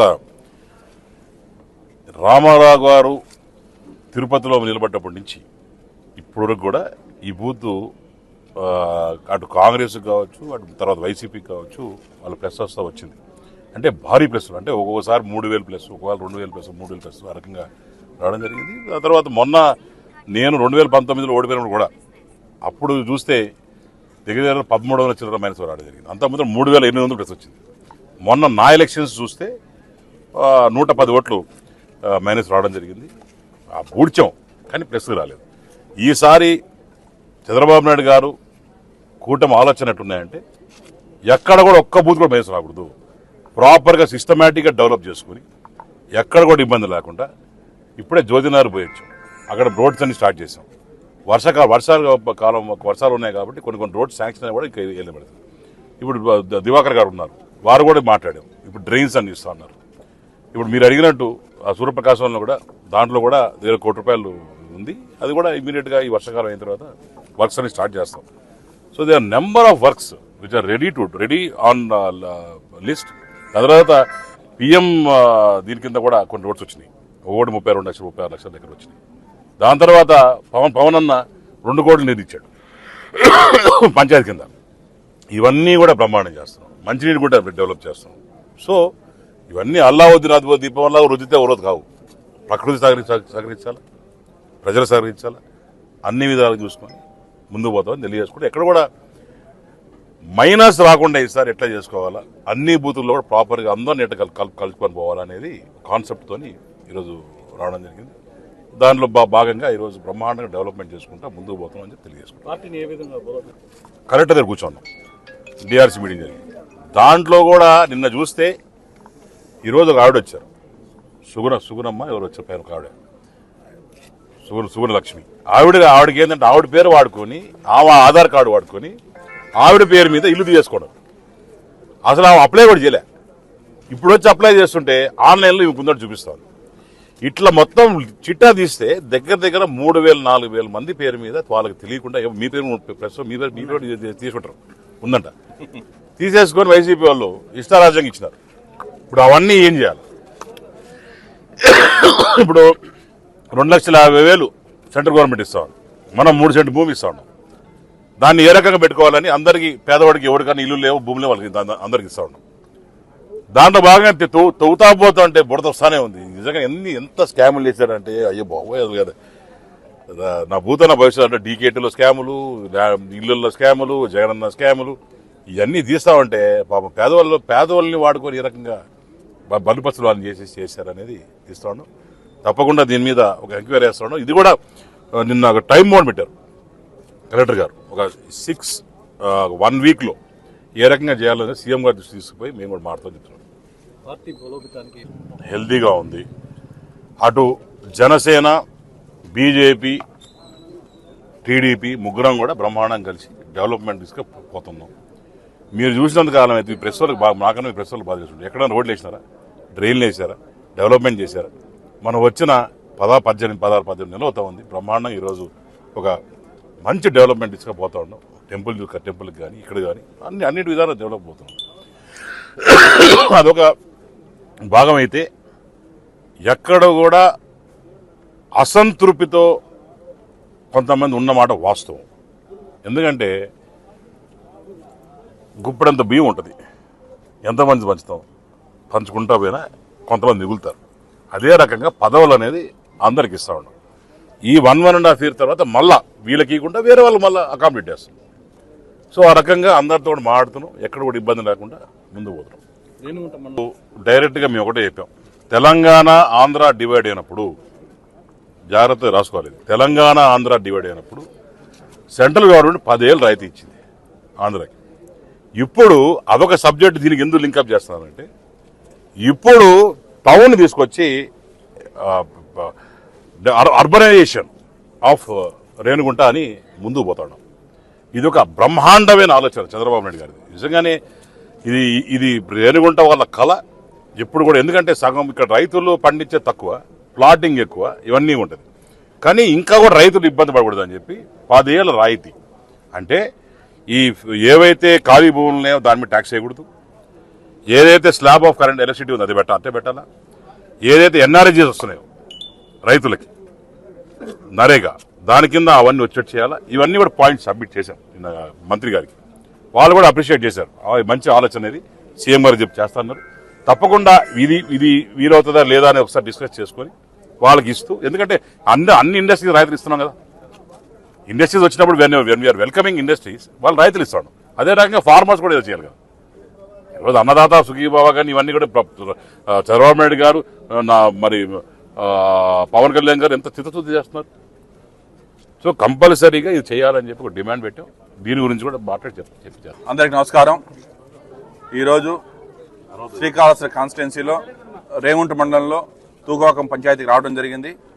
అధిష్టానం ఆదేశాల మేరకు మా యువ నాయకుడు లోకేష్ బాబు గారు, సీఎం చంద్రబాబు నాయుడు గారు ఆదేశాల మేరకు గత ఎలక్షన్లో ఏవైతే మైనస్ బూత్లు వచ్చాయో అవన్నీ కూడా రాబోయే ఎలక్షన్లో 100% అన్నీ కూడా కాన్స్టిట్యున్సీ మొత్తం కూడా మంచి మేయర్ రావాలనే ఒక సంకల్పంతో ఈరోజు దానిపైన ఒక కమిటీ వేసి దాంట్లో కొంతమందిని కూడా అపాయింట్మెంట్ చేసి దాని గురించి ఎందువల్ల మైనస్ అనే దానికోసం వచ్చాము. అది చూసినట్టయితే తూకువాకం పంచాయతీ 1982 నుంచి కూడా వైసీపీ వేల మెజార్టీ వస్తూ ఉన్నింది. వైసీపీ ముందు కాంగ్రెస్ మెజార్టీ వస్తూ ఉన్నింది. ఇదే 2019 ఎలక్షన్లో ఇదే పంచాయతీలో సుమారు 1300 చిల్లరగా వైసీపీ మెజార్టీ రావడం జరిగింది.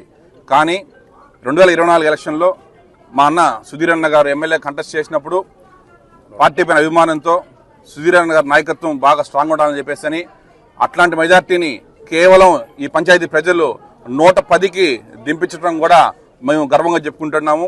ఎందుకంటే కరుడు కట్టినటువంటి వైసీపీ వాళ్ళు కూడా ఈరోజు ఎన్డీఏ కూటమి ధైర్యంగా వచ్చి అన్ని వేల ఓట్లు కూడా వేయటం కూడా చాలా ఆనందం.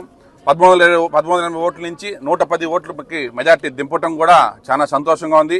సో కాబట్టి వీళ్ళందరూ లీడర్స్ కూడా మేమందరం భరోసా ఇచ్చాము, ధైర్యంగా ఉండండి, మీరు ఏం కావాలో తిరగండి. పంచాయతీ మొత్తం కూడా అన్ని విధాలుగా రోడ్స్ కావచ్చు, డ్రైన్స్ కావచ్చు, ఎలక్ట్రిసిటీ కావచ్చు, వాటర్ కావచ్చు, ప్రతి ఒక్కటి కూడా డెవలప్ చేయాలని చెప్పేసి కూడా వీళ్ళకి ఏం కావాలో నా తరఫున టుడా చైర్మన్గా మా అన్న ఎమ్మెల్యేగా కూడా మేము వాళ్ళకి మాట ఇవ్వడం జరిగింది. రాబోయే ఎలక్షన్స్లో కూడా పంచాయతీకి సంబంధించి ఎలక్షన్ టైం కల్లా ఒక్క చిన్న కూడా ఎవరు కూడా డెవలప్మెంట్ ఎక్కడ కూడా లోటు లేకుండా డెవలప్ చేస్తాము. అదేవిధంగా ఇక్కడ చేపల చెరువులు ఏవైతే ఉన్నాయో అవన్నిటి కూడా ఇంకా బాగా డెవలప్ చేసేసి ఇంకా మంచి మంచి చేపలు కూడా వదిలి చుట్టుపక్కల ఉండే పంచాయతీలందరూ కూడా మంచి క్వాలిటీ ఆఫ్ చేపల్ని తీసి దాన్ని కూడా ఫిషరీ డిపార్ట్మెంట్స్ ఎమ్మెల్యే గారు మాట్లాడేసి అఫీషియల్గా యాజ్ పర్ రూల్ ప్రకారం కూడా చేయడం జరిగింది. వేలమేమని చెప్పాము. ఎందుకంటే గడిచిన వైసీపీ గవర్నమెంట్లో దాన్ని కూడా భూ కబ్జానే కాకుండా చెరువులు కూడా వదలకుండా చేశారు, అది మీకు తెలిసిన విషయమే. సో కాబట్టి అది కూడా మీ ఈరోజు క్లియర్ చేశాము.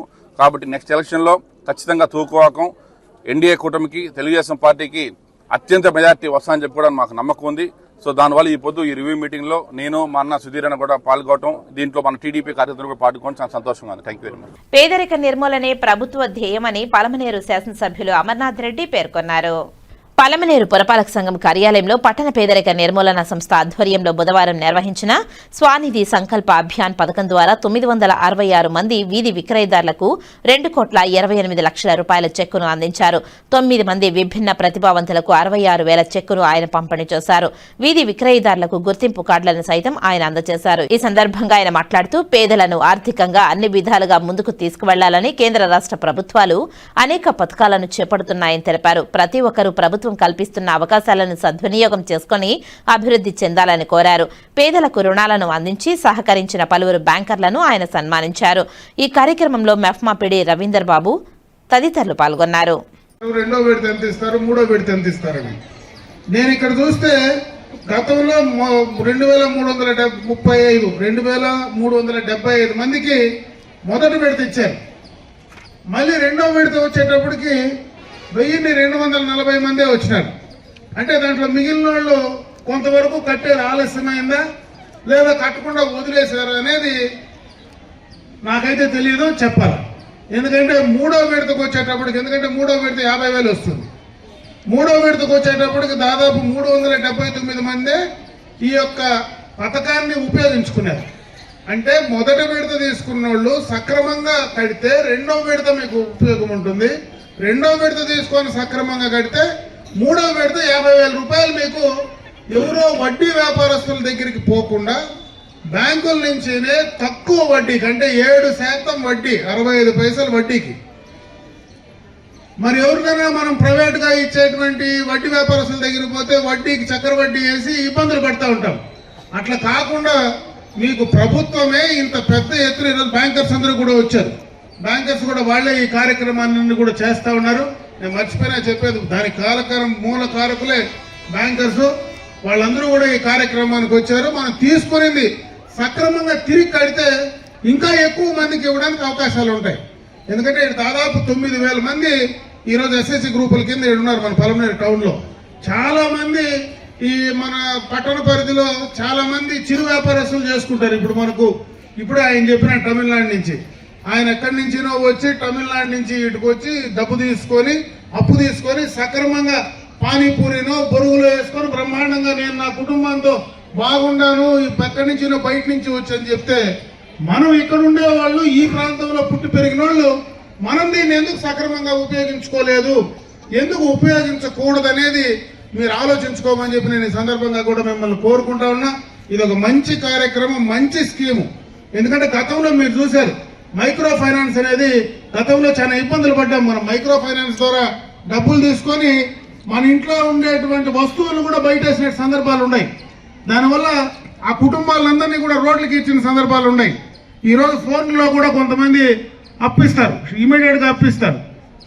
ఎక్కడైనా మనం కట్టకపోతే మన దానిపైన ఇమీడియట్గా మనం అవమానం చేసి ఎంతో మంది ఆత్మహత్యలు చేసుకునే సందర్భాలు కూడా చాలా చోట్ల ఉన్నాయి. ఈరోజు ఆ పరిస్థితి లేదు. ఈరోజు రాష్ట్ర కేంద్ర ప్రభుత్వాలు ముఖ్యంగా ఈ యొక్క పట్టణ పరిధిలో ఉండేటువంటి పేదరికాన్ని నిర్మూలించాలని, పేదరికాన్ని పారదోలాలని, చిరు వ్యాపారస్తులకు ఎంతో హితోధికంగా సాయం చేయాలని మంచి కార్యక్రమాన్ని ఈరోజు ఈ ప్రభుత్వం చేస్తూ ఉంది. దీని ద్వారా దాదాపు ఇప్పుడు 2,25,00,000 ఇప్పుడు మళ్ళా కూడా మనం ఇప్పుడు అందరికీ కూడా ఇస్తా ఉన్నాం. అదేవిధంగా ఎస్హెచ్ఎల్ ద్వారా విభిన్న ప్రతిభావంతులు, అంగవైకల్యం కలిగినటువంటి వాళ్ళు విభిన్న ప్రతిభావంతులకు వాళ్ళకు కూడా దాదాపు 65 లక్షల రూపాయలు మెగా చెక్ కూడా ఇప్పుడే మనము ఇచ్చే కార్యక్రమాన్ని చేస్తా ఉన్నాం. ఇవన్నీ కూడా ప్రభుత్వం నుంచి వచ్చినటువంటి కార్యక్రమాలు సక్రమంగా మీరు వాడుకొని ఉపయోగించుకొని కుటుంబాలు ఇంకా ముందుకు తీసుకెళ్లాలని నేను మిమ్మల్ని కోరుకుంటా ఉన్నా.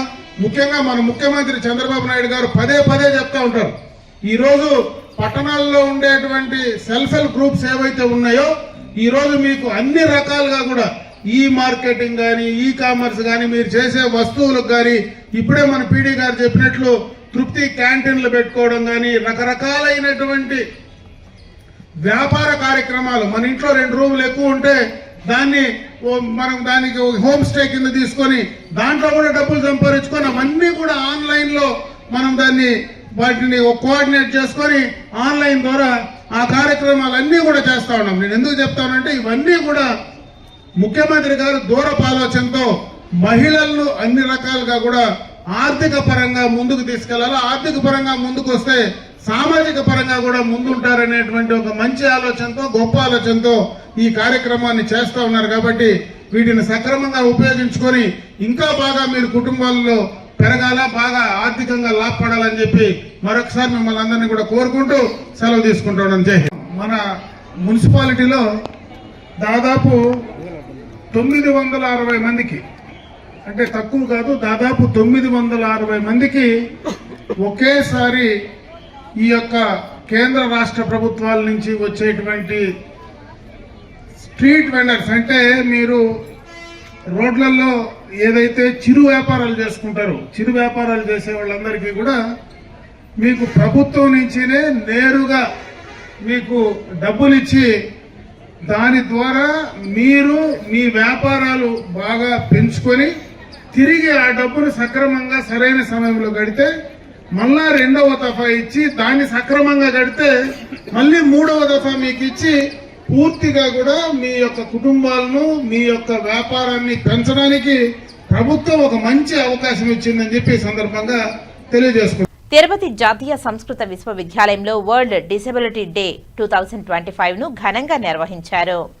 తిరుపతి జాతీయ సంస్కృత విద్యాలయంలో బుధవారం సాయంత్రం vice chancellor professor GSR Krishnamurthy అధ్యక్షతన నిర్వహించిన వరల్డ్ డిసేబిలిటీ డే 2025 కార్యక్రమానికి ముఖ్య అతిథిగా తిరుచానూరు అంధుల పునరావాస కేంద్ర వ్యవస్థాపక అధ్యక్షులు శ్రీధరాచార్య ముఖ్య అతిథిగా హాజరు కాగా, గౌరవ అతిథిగా విశ్వవిద్యాలయ academic dean professor Rajinikanth Shukla, ప్రత్యేక అతిథిగా రిజిస్టర్ వెంకటనారాయణరావు హాజరయ్యారు. ఈ సందర్భంగా వైస్ ఛాన్సలర్ ఆచార్య జిఎస్ఆర్ కృష్ణమూర్తి మాట్లాడుతూ తమ విశ్వవిద్యాలయంలో బోధనేతర దివ్యాంగ సిబ్బందితో కార్యక్రమాన్ని నిర్వహించుకోవడం సంతోషంగా ఉందని తెలిపారు. ముఖ్య అతిథిగా శ్రీధరాచార్య మాట్లాడుతూ వారి నవజీవన అంధుల్లో పునరావాస కేంద్రంలో సరళ సంస్కృతాన్ని బోధించే ప్రయత్నం చేయాలని ఈ సందర్భంగా వైస్ వైస్ ఛాన్సలర్ జిఎస్ఆర్ కృష్ణమూర్తిని కోరారు. ఈ కార్యక్రమానికి సమన్వయకర్తగా డాక్టర్ సిహెచ్ నాగరాజు వ్యవహరించగా సహ సమన్వయకర్తగా ఏపీఆర్ఓ డాక్టర్ కనపాల కుమార్ వ్యవహరించారు. నేడు అంతర్రాష్ట్రీయ వికలాంగ దివసోత్సవం ప్రప్రథమంగా మా విశ్వవిద్యాలయంలో చేస్తున్నాం. ఈ సందర్భంగా మా ఎంతో పేరు ప్రఖ్యాతులుగాంచేటువంటి శ్రీశాచార్యులు వారు నవజీవన సంస్థకి వారు నిర్మాతలుగా ఎన్నో సంవత్సరాల నుంచి ఎన్నో రాష్ట్రాల్లో నిర్వహిస్తూ ఉన్నారు. వారిని ముఖ్య అతిథులుగా ఇవాళ ఆరంభోత్సవానికి పిలిచాం. ఇది ప్రప్రథమంగా మేము చేస్తున్నాం కాబట్టి ప్రతి దాంట్లోనూ కూడా యావత్ భారతంలో ఉండేటువంటి ఒక మహోత్సవాలన్నింటినీ కూడా ఇక్కడ మేము చేస్తూ ఉంటాం. ఇప్పటికే మాకు వికలాంగులకి వచ్చేటువంటి రిజర్వేషన్ అన్నీ కూడా పూర్తి చేసాం. ఫిజికల్లీ హ్యాండిక్యాప్డ్ ఆ పదవులన్నీ కూడా పూర్తి చేసాం. ఈ సందర్భంగా మా దగ్గర 5-6 ఇక్కడ పనిచేస్తూ ఉన్నారు. ఈ టీచింగ్లోను నాన్ టీచింగ్లోనూ కూడా ప్రతి ఒక్కళ్ళు ఇటువంటి కోటా పూర్తి చేసినటువంటి మా సహోదరులు ఇక్కడ ఎంతో ఉత్సాహంగా పనిచేస్తూ ఉంటారు. మాలో ఎటువంటి భేదభావాలు లేవు. అందరం కూడా కలిసిమెలిసిగా ఒక సౌభ్రాత్రంతో ఉండేవాళ్ళం. ఫ్రాటర్నిటీ అంటే ఇక్కడే మనం చూడవచ్చు. అటువంటి ఈ కార్యక్రమాన్ని ప్రప్రథమంగా చేస్తున్నాం కాబట్టి మీ అందరి సహయోగంతో ఈ కార్యక్రమం ఇంకా ఇతోధికంగా ఉండాలి. మాకు రామభద్రాచార్యులు గారు అని చెప్పేసి చిత్రకూట్లో ఒక స్వామి ఉన్నారు. ఆయన మా సంస్కృత విద్వాంసులు.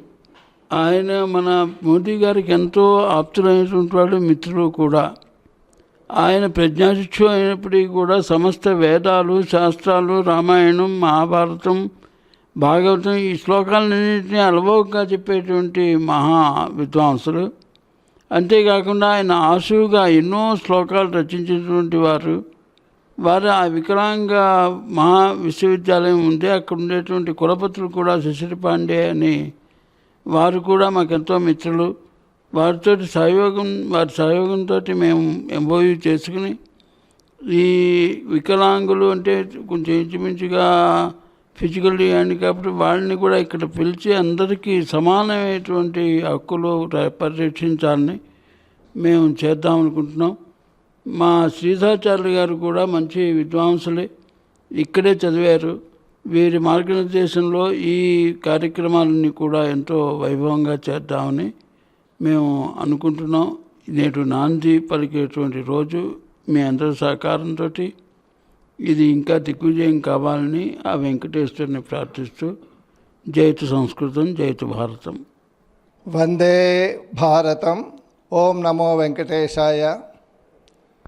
ఆశ్చర్యముగాను ఆనందముగాను ఉన్నది. ప్రపంచ ప్రఖ్యాతి కనీసం మన భారతదేశంలో ఎన్నో విశ్వవిద్యాలయాలు ఉన్నాయి. అలాంటి విశ్వవిద్యాలయాలలో మొదటి స్థానము మన తిరుపతిలోని రాష్ట్రీయ సంస్కృత సెంట్రల్ విశ్వవిద్యాలయము. దానికి కులపతిగా సేవలు అందిస్తున్న శ్రీమాన్ ప్రొఫెసర్ కృష్ణమూర్తి గారికి ఇలాంటి ఒక ఆలోచన రావటం చాలా సంతోషమైన విషయము. ఇది ఒక గవర్నమెంట్ యాక్చువల్గా ఫంక్షన్. ఇది ప్రతి సెంట్రల్ అండ్ స్టేట్ గవర్నమెంటు ప్రపంచ దివ్యాంజన మోదీ గారికి ఎంత ప్రేమ అంటే వికలాంగుల పట్ల ఎన్నో వెల్ఫేర్ స్కీమ్ తీసుకువచ్చారు, చేస్తున్నారు కూడా. చాలా బడ్జెట్ ఏకదమ్ డబుల్. అంతకుముందు ఎన్ని బడ్జెట్ ఉన్నాయో దానికంటే కూడా చాలా ఎక్కువ చేసి, డబ్బుతో మాత్రం కాదు, స్నేహం, చాలా స్నేహం.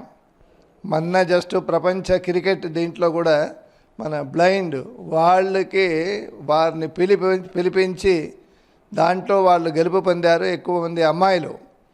వారిని ప్రేమగా తన నివాసానికి పిలిపించి చాలాసేపు వారితో గడిచారు. దివ్యాంజన అంటే చాలా వారికి చాలా ప్రేమ, ఆసక్తి, దయ, కరుణ మన ప్రధానమంత్రి గారికి. అలాంటి దివ్యాంజనుల కోసం అన్ని చోట్ల ఇదే తారీఖున ఇండియా మొత్తం నిర్వహిస్తున్నారు విశేషమైన ఒక సభ. వారికి గురించి వెల్ఫేర్ గురించి చాలా స్కీమ్ ఈరోజు స్టార్ట్ అవుతున్నాయి. సో అలాంటి ఒక మంచి కార్యక్రమాన్ని మన తిరుపతిలోని మన కులపతి గారు శ్రీమాన్ ప్రొఫెసర్ కృష్ణమూర్తి గారు ద్వారా ఈరోజు మన సంస్కృత విశ్వవిద్యాలయంలో నిర్వహించటం చాలా సంతోషం. వారు ఇప్పుడే చెప్పారు వారి కొరకు నిర్ధారించినటువంటి కోటా కూడా పూర్తి చేశామని.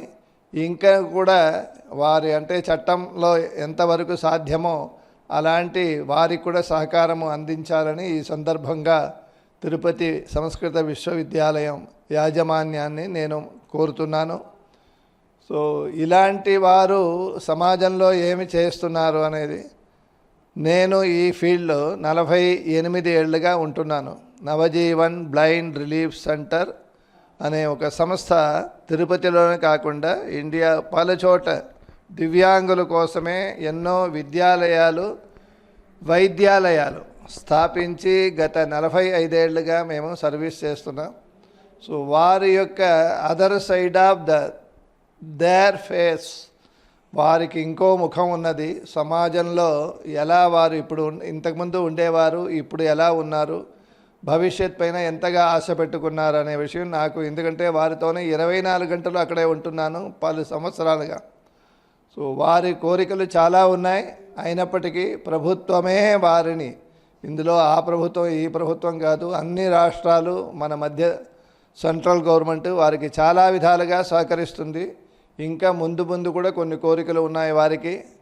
సో అది కూడా త్వరలోనే గవర్నమెంట్ ఆఫ్ ఇండియా అది కూడా ఖచ్చితంగా చేస్తుందని నమ్మకంతో ఈ విశ్వవిద్యాలయ కులపతి గారు శ్రీ కృష్ణమూర్తి డాక్టర్ ప్రొఫెసర్ కృష్ణమూర్తి గారిని కోరుచున్నాను. మన అందరికంటే కూడా బ్లైండ్ కానీ వికలాంగులకు కానీ వాళ్ళకి చాలా గ్రాస్పింగ్ పవర్ ఎక్కువ. మనకి 5 సార్లు చెప్తే రావటం కష్టం, వాళ్ళకి 3 సార్లు మనం ఏదైనా చెప్తే లైఫ్ లాంగ్ గుర్తుపెట్టుకుంటారు. భగవంతుడు వారికి ఇచ్చినటువంటి ప్రజ్ఞా చక్షు అలాంటిది. సో మన ఈ విశ్వవిద్యాలయం వారిని కోరుతున్నాను. సరళ సంస్కృతం అనే ఒక స్కీమ్ ఉన్నది యావత్ భారతదేశంలో. అలాంటి ఒక కోర్సుని కూడా అది 15 days ఆర్ 1 month ఉంటుంది. మా బ్లైండ్ అండ్ అది ఫిజికలీ హ్యాండిక్యాప్డ్ వేరే వాళ్ళు కూడా ఉన్నారు, మానసిక వికలాంగులు కూడా ఉన్నారు మా దగ్గర, కానీ వారికి ఇది అంతగా సాధ్యం కాదు అది. సో మిగతా వారికి కూడా భగవద్గీత అంటే సంస్కృతంలో చిన్న చిన్న ఒక నీతి శ్లోకాలు అలాంటివి కూడా మన తిరుపతి విశ్వవిద్యాలయం సంస్కృత విశ్వవిద్యాలయం తరపు నుంచి ఎవరినైనా డిప్యూట్ చేసి మా పిల్లలకు కూడా మిగతా విద్యార్థుల కంటే వాళ్ళు చాలా షార్ప్ త్వరగా నేర్చుకుంటారు. ఇలాంటి ఒక సహాయాన్ని కూడా అందించవలసిందిగా కోరుతున్నాను. చాలా చాలా ధన్యవాదాలు. నగరపాలక సంస్థ అనుమతులు లేకుండా నగరంలో భవన నిర్మాణాలు చేస్తే కఠిన చర్యలు తీసుకుంటామని తిరుపతి నగరపాలక సంస్థ కమిషనర్ నారపరెడ్డి మౌర్య హెచ్చరించారు. బుధవారం తిరుపతి నగరంలోని తిరుమల బైపాస్ రోడ్లో మరియు ఎన్జీఓ కాలనీలో నిర్మిస్తున్న అనధికార అదనపు అంతస్తు నిర్మాణం జరుగుతున్నట్లు సమాచారం అందడంతో కమిషనర్ మౌర్య ఆదేశాల మేరకు పరిశీలించడానికి డీసీపీ ఖాన్ తెలిపారు. అక్కడ జరుగుతున్న అదనపు నిర్మాణాలకు ఎటువంటి అనుమతులు లేకపోవడంతో నిర్మాణాలను తొలగించామని తెలిపారు. ఈ కార్యక్రమంలో ఏసీపీలు మూర్తి, మధు తదితరులు పాల్గొన్నారు. ఈ సందర్భంగా కమిషనర్ మాట్లాడుతూ ఆగస్టు 31వ తేదీ తర్వాత జరుగుతున్న అన్ని భవన నిర్మాణాలపై శాటిలైట్ నిఘా ఉంటుందని తెలిపారు. ఈ మేరకు ఎవరైనా నగరపాలక సంస్థ అనుమతులు లేకుండా భవన నిర్మాణాలు, అదనపు అంతస్తుల నిర్మాణాలు చేస్తే కూల్చివేస్తామని హెచ్చరించారు. ఎవరైనా అదనపు అంతస్తుల నిర్మాణం చేయాలనుకుంటే నిబంధనల మేరకు టీడీఆర్ బండ్లను వినియోగించి చేసుకోవచ్చునని తెలిపారు. ఆగస్టు 31వ తేదీలోపు ఏవైనా నిబంధనలకు విరుద్ధంగా నిర్మాణాలు జరిగి ఉంటే బిల్డింగ్ పీనలైజేషన్ స్కీమ్ బీపీఎస్ ద్వారా క్రమబద్ధీకరణ చేసుకోవాలని తెలిపారు. ఈ విషయాలపై ప్రజలకు మరింత అవగాహన కల్పించాలని తెలిపారు. రాష్ట్ర ఉప ముఖ్యమంత్రి కొణిదెల పవన్ కళ్యాణ్ రేపు గురువారం చిత్తూరుకు రానున్నారు. ఉదయం 12 గంటలకు చిత్తూరుకు చేరుకుని నూతనంగా నిర్మించిన డీడీడీఓ కార్యాలయాన్ని ప్రారంభిస్తారు. అనంతరం చిత్తూరు జిల్లా కేంద్రం వేదికగా వర్చువల్ విధానంలో రాష్ట్రంలోని 75వ డీడీడీఓ నూతన కార్యాలయాలను ప్రారంభిస్తారు. ఈ సందర్భంగా చిత్తూరు జిల్లా collector Sumit Kumar, rural development commissioner కృష్ణతేజతో కలిసి ఏర్పాట్లను పరిశీలించారు. అనంతరం కలెక్టర్ సుమిత్ కుమార్ మాట్లాడుతూ రాష్ట్ర ఉప ముఖ్యమంత్రి పవన్ కళ్యాణ్ చిత్తూరుకు రేపు ఉదయం 12 గంటలకు రానున్నారని, ఈ సందర్భంగా డీడీడీఓ కార్యాలయాన్ని ప్రారంభిస్తారని తెలిపారు. చిత్తూరు జిల్లాకు 4 డీడీడీఓ కార్యాలయాలతో పాటు రాష్ట్రంలోని 75 డీడీడీఓ కార్యాలకు వర్చువల్ విధానంలో ప్రారంభిస్తారని పేర్కొన్నారు. డీడీడీఓ కార్యాలయాల వ్యవస్థ ద్వారా పంచాయతీ వ్యవస్థ అభివృద్ధి చెందుతుందని తెలిపారు.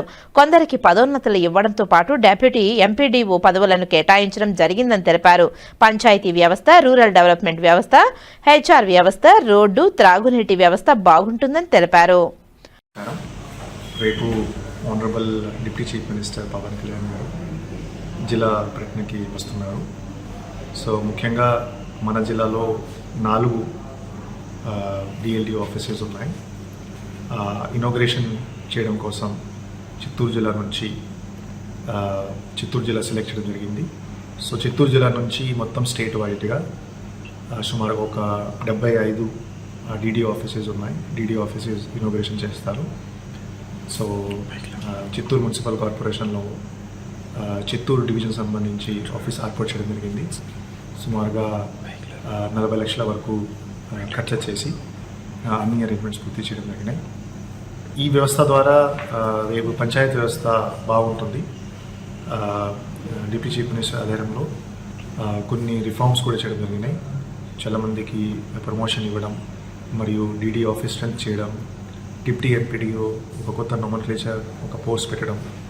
సో అటువంటి అరేంజ్మెంట్స్తో రేపు పంచాయతీ వ్యవస్థ, రూరల్ డెవలప్మెంట్ వ్యవస్థ, హెచ్ఆర్ వ్యవస్థ, మన్రేగా మరియు రోడ్స్ మరియు డ్రింకింగ్ వాటర్ వ్యవస్థ బాగుంటుంది అందరూ భావిస్తున్నారు. సో రేపు సార్ 12 గంటల టైంకి చిత్తూరు జిల్లాకి వస్తారు. ఇనాగ్రేషన్ చేసేసి ఇంటరాక్ట్ చేసేసి మళ్ళీ తిరుపతి ఆఫీస్ వెళ్తారు. సో అన్ని అరేంజ్మెంట్స్ పూర్తి చేయడం జరుగుతున్నాయి. Thank you. తెలంగాణ రాష్ట్ర గవర్నర్ జిష్ణు దేవ్ వర్మను హైదరాబాద్ గవర్నర్ బంగ్లాలో బుధవారం టీటీడీ చైర్మన్ బీఆర్ నాయుడు మర్యాదపూర్వకంగా కలిశారు. ఈ సందర్భంగా గవర్నర్ను స్వామివారి సెలవుతో సత్కరించి స్వామివారి తీర్థ ప్రసాదాలను టీటీడీ చైర్మన్ అందించారు. టీటీడీలో భక్తులకు అందిస్తున్న అన్న ప్రసాదాలు రుచికరంగా, నాణ్యంగా ఉన్నాయని, భక్తులకు కల్పిస్తున్న సౌకర్యాలు భేషుగ్గా ఉన్నాయని గవర్నర్ అభినందించారు. గవర్నర్ స్వరాష్ట్రమైన త్రిపురలో శ్రీవారి ఆలయాన్ని నిర్మించాలని టీటీడీ చైర్మన్ బీఆర్ నాయుడును కోరారు. త్రిపురలో శ్రీవారి ఆలయానికి స్థలం కేటాయిస్తే ఆలయ నిర్మాణాన్ని టీటీడీ చేపడుతుందని తెలిపారు. బ్యాంకర్లకు కేటాయించిన లక్షల మేరకు రుణాలు మంజూరు చేయాలని ఇన్ఛార్జ్ జాయింట్ కలెక్టర్ మరియు మున్సిపల్ కమిషనర్ నారపరెడ్డి మౌర్య బ్యాంకర్లను ఆదేశించారు. బుధవారం తిరుపతి జిల్లా కలెక్టరేట్లోని వీడియో కాన్ఫరెన్స్ హాల్లో ఇన్ఛార్జ్ జాయింట్ కలెక్టర్ మరియు municipal commissioner, Reserve Bank of India LDO Rajesh Kumar, Union Bank of India deputy RMO Parameshwar Naik, NABARD DDM Sunil, LMDM రవికుమార్లతో కలిసి డీసీసీ డిఎల్ఆర్ఓసి 2వ త్రైమాసిక సమావేశాన్ని నిర్వహించారు. ఈ సందర్భంగా ఇన్ఛార్జ్ జాయింట్ కలెక్టర్ మరియు మున్సిపల్ కమిషనర్ మాట్లాడుతూ పారిశ్రామికవేత్తలకు ఎస్హెచ్జీలు రుణాలు మరియు వ్యవసాయ, పాడి రైతులకు రుణాలు నిర్దేశించిన లక్ష్యాల మేరకు విరివిగా రుణాలు మంజూరు చేయాలని తెలిపారు. ప్రైవేటు బ్యాంకర్లకు అందరూ విద్యా రుణాలను మంజూరు చేసి పురోగతి సాధించాలని తెలిపారు. విలేజ్ అగ్రికల్చరల్ ఆఫీసర్ ద్వారా క్రాప్ ఇన్సూరెన్స్ పై రైతులకు అవగాహన కల్పించాలని తెలిపారు. క్రాప్ లోన్లకు అర్హత కలిగిన లబ్ధిదారులకు క్రాప్ ఇన్సూరెన్స్ కవర్ అయ్యేలా చూడాలని తెలిపారు. బీసీ, ఎస్సీ, మైనారిటీ కార్పొరేషన్ రుణాలు అందరూ సద్వినియోగం చేసుకునేలా బ్యాంకర్లకు ఇచ్చిన లక్ష్యాలను చేరుకోవాలని తెలిపారు. పీఎంఈజీపీ ముద్ర, స్టాండప్ ఇండియా రుణాలను బెంచ్ల ద్వారా లక్ష్యాలను అందిపుచ్చుకోవాలని తెలిపారు. ఆయా పథకాల లక్ష్యాలను చేరుకునేందుకు కృషి చేయాలని తెలిపారు. బీసీ, మైనారిటీ కార్పొరేషన్లకు సంబంధించిన ప్రతి దరఖాస్తును పరిశీలించి తద్వారా స్వయం ఉపాధి పథకాలకు సంబంధించిన బ్యాంకు లింకేజీల కోసం లక్ష్యాలను ప్రభుత్వం కేటాయించిందని, ఆ కేటాయింపులు పొందిన బ్యాంకులన్నీ కూడా నిర్దేశిత గడువులోపు లక్ష్యాలను తప్పనిసరిగా సాధించాలని తెలిపారు. ఫుడ్ ప్రాసెసింగ్ కు సంబంధించిన దరఖాస్తులను పరిశీలించి రుణాలను సకాలంలో మంజూరు చేయాలని తెలిపారు. ఈ సమావేశంలో డీఆర్డీఏ పీడీ శోభన్ బాబు, జిల్లా వ్యవసాయ, హార్టికల్చర్, పశుసంవర్ధక శాఖ అధికారులు ప్రసాద్, దశరథ రామిరెడ్డి తదితరులు పాల్గొన్నారు. తిరుపతి కపిలతీర్థంలో స్థానిక గాండ్ల కులస్తులు కార్తీక దీపాన్ని వెలిగించారు. కార్తీక పౌర్ణమి సందర్భంగా తమిళనాడులోని తిరువణ్ణామలైలో కార్తీక దీపం 6 గంటలకు గుడి తరఫున పెట్టారు. కనుక తిరుపతిలోని కపిలతీర్థం పైభాగంలో స్థానిక గాండ్ల కులస్తులందరూ భక్తి శ్రద్ధలతో గాండ్లమెట్ట నుంచి నూనె, పూజా సామాగ్రి అంగరంగ వైభవంగా తీసుకుని వచ్చి తిరుపతి తిరుమల దేవస్థానం ఆనవాయితీ ప్రకారం అందరూ కలిసి ఈ దీపాన్ని వెలిగించారు. తిరుపతిలోని స్థానికులందరూ భక్తి శ్రద్ధలతో ఉపవాసం ఉండి ఈ దీపంను చూసిన తర్వాత అందరూ పూజ చేసుకుని భోజనం చేశారు. ఆచారం ఆనవాయితీ వస్తుంది. ఈ దీపం తిరుపతిలోని గాండ్ల కులస్తులు అందరూ కలిసి పెడతారు. ఈ కార్యక్రమంలో గాండ్లమెట్టకు సంబంధించిన గాండ్ల కులస్తులు, స్వర్గీయ మున్రత్నం శెట్టి కుటుంబ సభ్యులు, వారి తమ్ముళ్లు, వారి కుమారుడు, గాండ్ల కులస్తులు, గాండ్ల మెట్టలోని వారు, అదేవిధంగా శేఖర్, బండారు శ్రీనివాసులు, హరికృష్ణ తదితరులు తిరుపతిలోని గాండ్ల కులస్తులందరూ పాల్గొన్నారు. ఓం నమః శివాయ, ఓం నమః శివాయ, ఓం నమః శివాయ. ఈ పవిత్రమైన పుణ్యక్షేత్రంలో తిరుపతి కపిల్ తీర్థం పై భాగంగా మాల్వాడి గుండం దగ్గర తిరుపతిలోని గాండ్ల కులస్తులందరూ కూడా చాలా పవిత్రంగా కుటుంబ సభ్యులందరూ కూడా కలిసి ఈరోజు అందరూ ఉపవాసం ఉండి అందరూ భక్తి శ్రద్ధలతో ఇల్లును అన్ని శుభ్రం చేసుకొని అందరూ కూడా ఈరోజు ఉగాది, సంక్రాంతి, దీపావళి కన్నా ఎక్కువ పవిత్రంగా ఉంటారు. ఈరోజు ఈ కార్తీక పౌర్ణమి రోజు ముఖ్యంగా తిరుపతి తిరుమల దేవస్థానం కూడా ఆ పవిత్రమైన పుణ్యక్షేత్రానికి గాండ్ల కులస్తులే నూనె ఇచ్చేవాళ్ళు. అలాంటి చరిత్ర కలిగిన మనకు ఈ తిరుపతి తిరుమల దేవస్థానం కపిల్ తీర్థం పైన మనకున్నటువంటి హక్కేమంటే దీపం పెట్టే మనకు ఈ దేవస్థానం తరపున మనకున్నది. అదేవిధంగా ఈరోజు మన దీపం కార్యక్రమం కూడా 6 గంటలకు ఈ దీపం పెడుతున్నారు. అదేవిధంగా తిరుపతిలో ఉన్నటువంటి గాండ్ల కులస్తులందరూ కూడా భక్తి శ్రద్ధలతో ఈ దీపం పెట్టిన తర్వాత అందరూ బయట వచ్చి దీపం చూసిన తర్వాత మరి వాళ్ళ ఇంట్లో తలిగేసుకొని తర్వాత అందరూ భోజనం చేస్తున్నారు. అది కుగ్రామం ఉన్నప్పటి నుంచి ఇది అందరూ కూడా ఈ ఆనవాయితీ పాటిస్తున్నారు. దాని అందరూ కూడా గాండ్ల కులస్తులు అందరూ కూడా గాండ్ల మిట్టలో నుంచి నూనె తీసుకొని వచ్చి అంగరంగ వైభవంగా పండుగలాగా ఈ కార్యక్రమం మేము అందరూ కులస్తులందరూ కలిసి చేసుకుంటున్నాం. దీనికి తిరుపతి తిరుమల దేవస్థానం వారిని కూడా మేము దీనికి రోడ్డు మార్గం అడిగాము ఇంతకుముందే. దీని అందరూ కూడా మేము అందరూ కలిసికట్టుగా ఈఓ గారిని, చైర్మన్ గారిని అడిగి మాకు ఈ అవకాశం కల్పించాలని కోరుకుంటున్నాం. కులస్తులే కాకుండా తిరుపతిలో ఉన్నటువంటి స్థానికులందరూ కూడా అందరూ కూడా దీన్ని పాటిస్తున్నారు. కాబట్టి అందరూ పవిత్రంగా ఈ దీపం అందరూ చూడండి, తెలియని వాళ్ళకి అందరికీ తెలియజేయండి.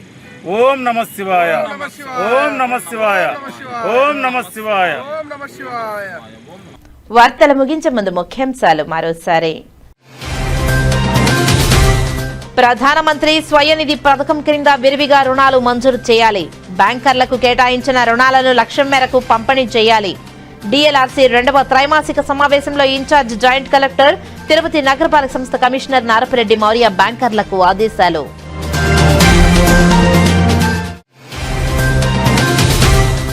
రేణిగుంట మండలం గాజులమణ్యం పంచాయతీలో రైతన్న మీకోసం కార్యక్రమం.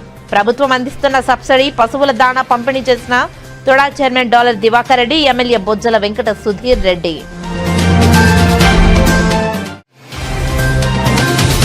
రైతాంగ సమస్యలు పట్టించుకోవాలి, పంటలకు గిట్టుబాటు ధర ఇవ్వాలి. సిపిఎం మాజీ పార్లమెంట్ సభ్యులు పెనుమల్లి మధు డిమాండ్. జాతీయ సంస్కృత విశ్వవిద్యాలయంలో ఘనంగా దివ్యాంగుల దినోత్సవం 2025. అందులకు సరళ సంస్కృతం అందించే దిశగా కృషి. ఈ వార్తలు ఇంతటితో సమాప్తం. నమస్కారం.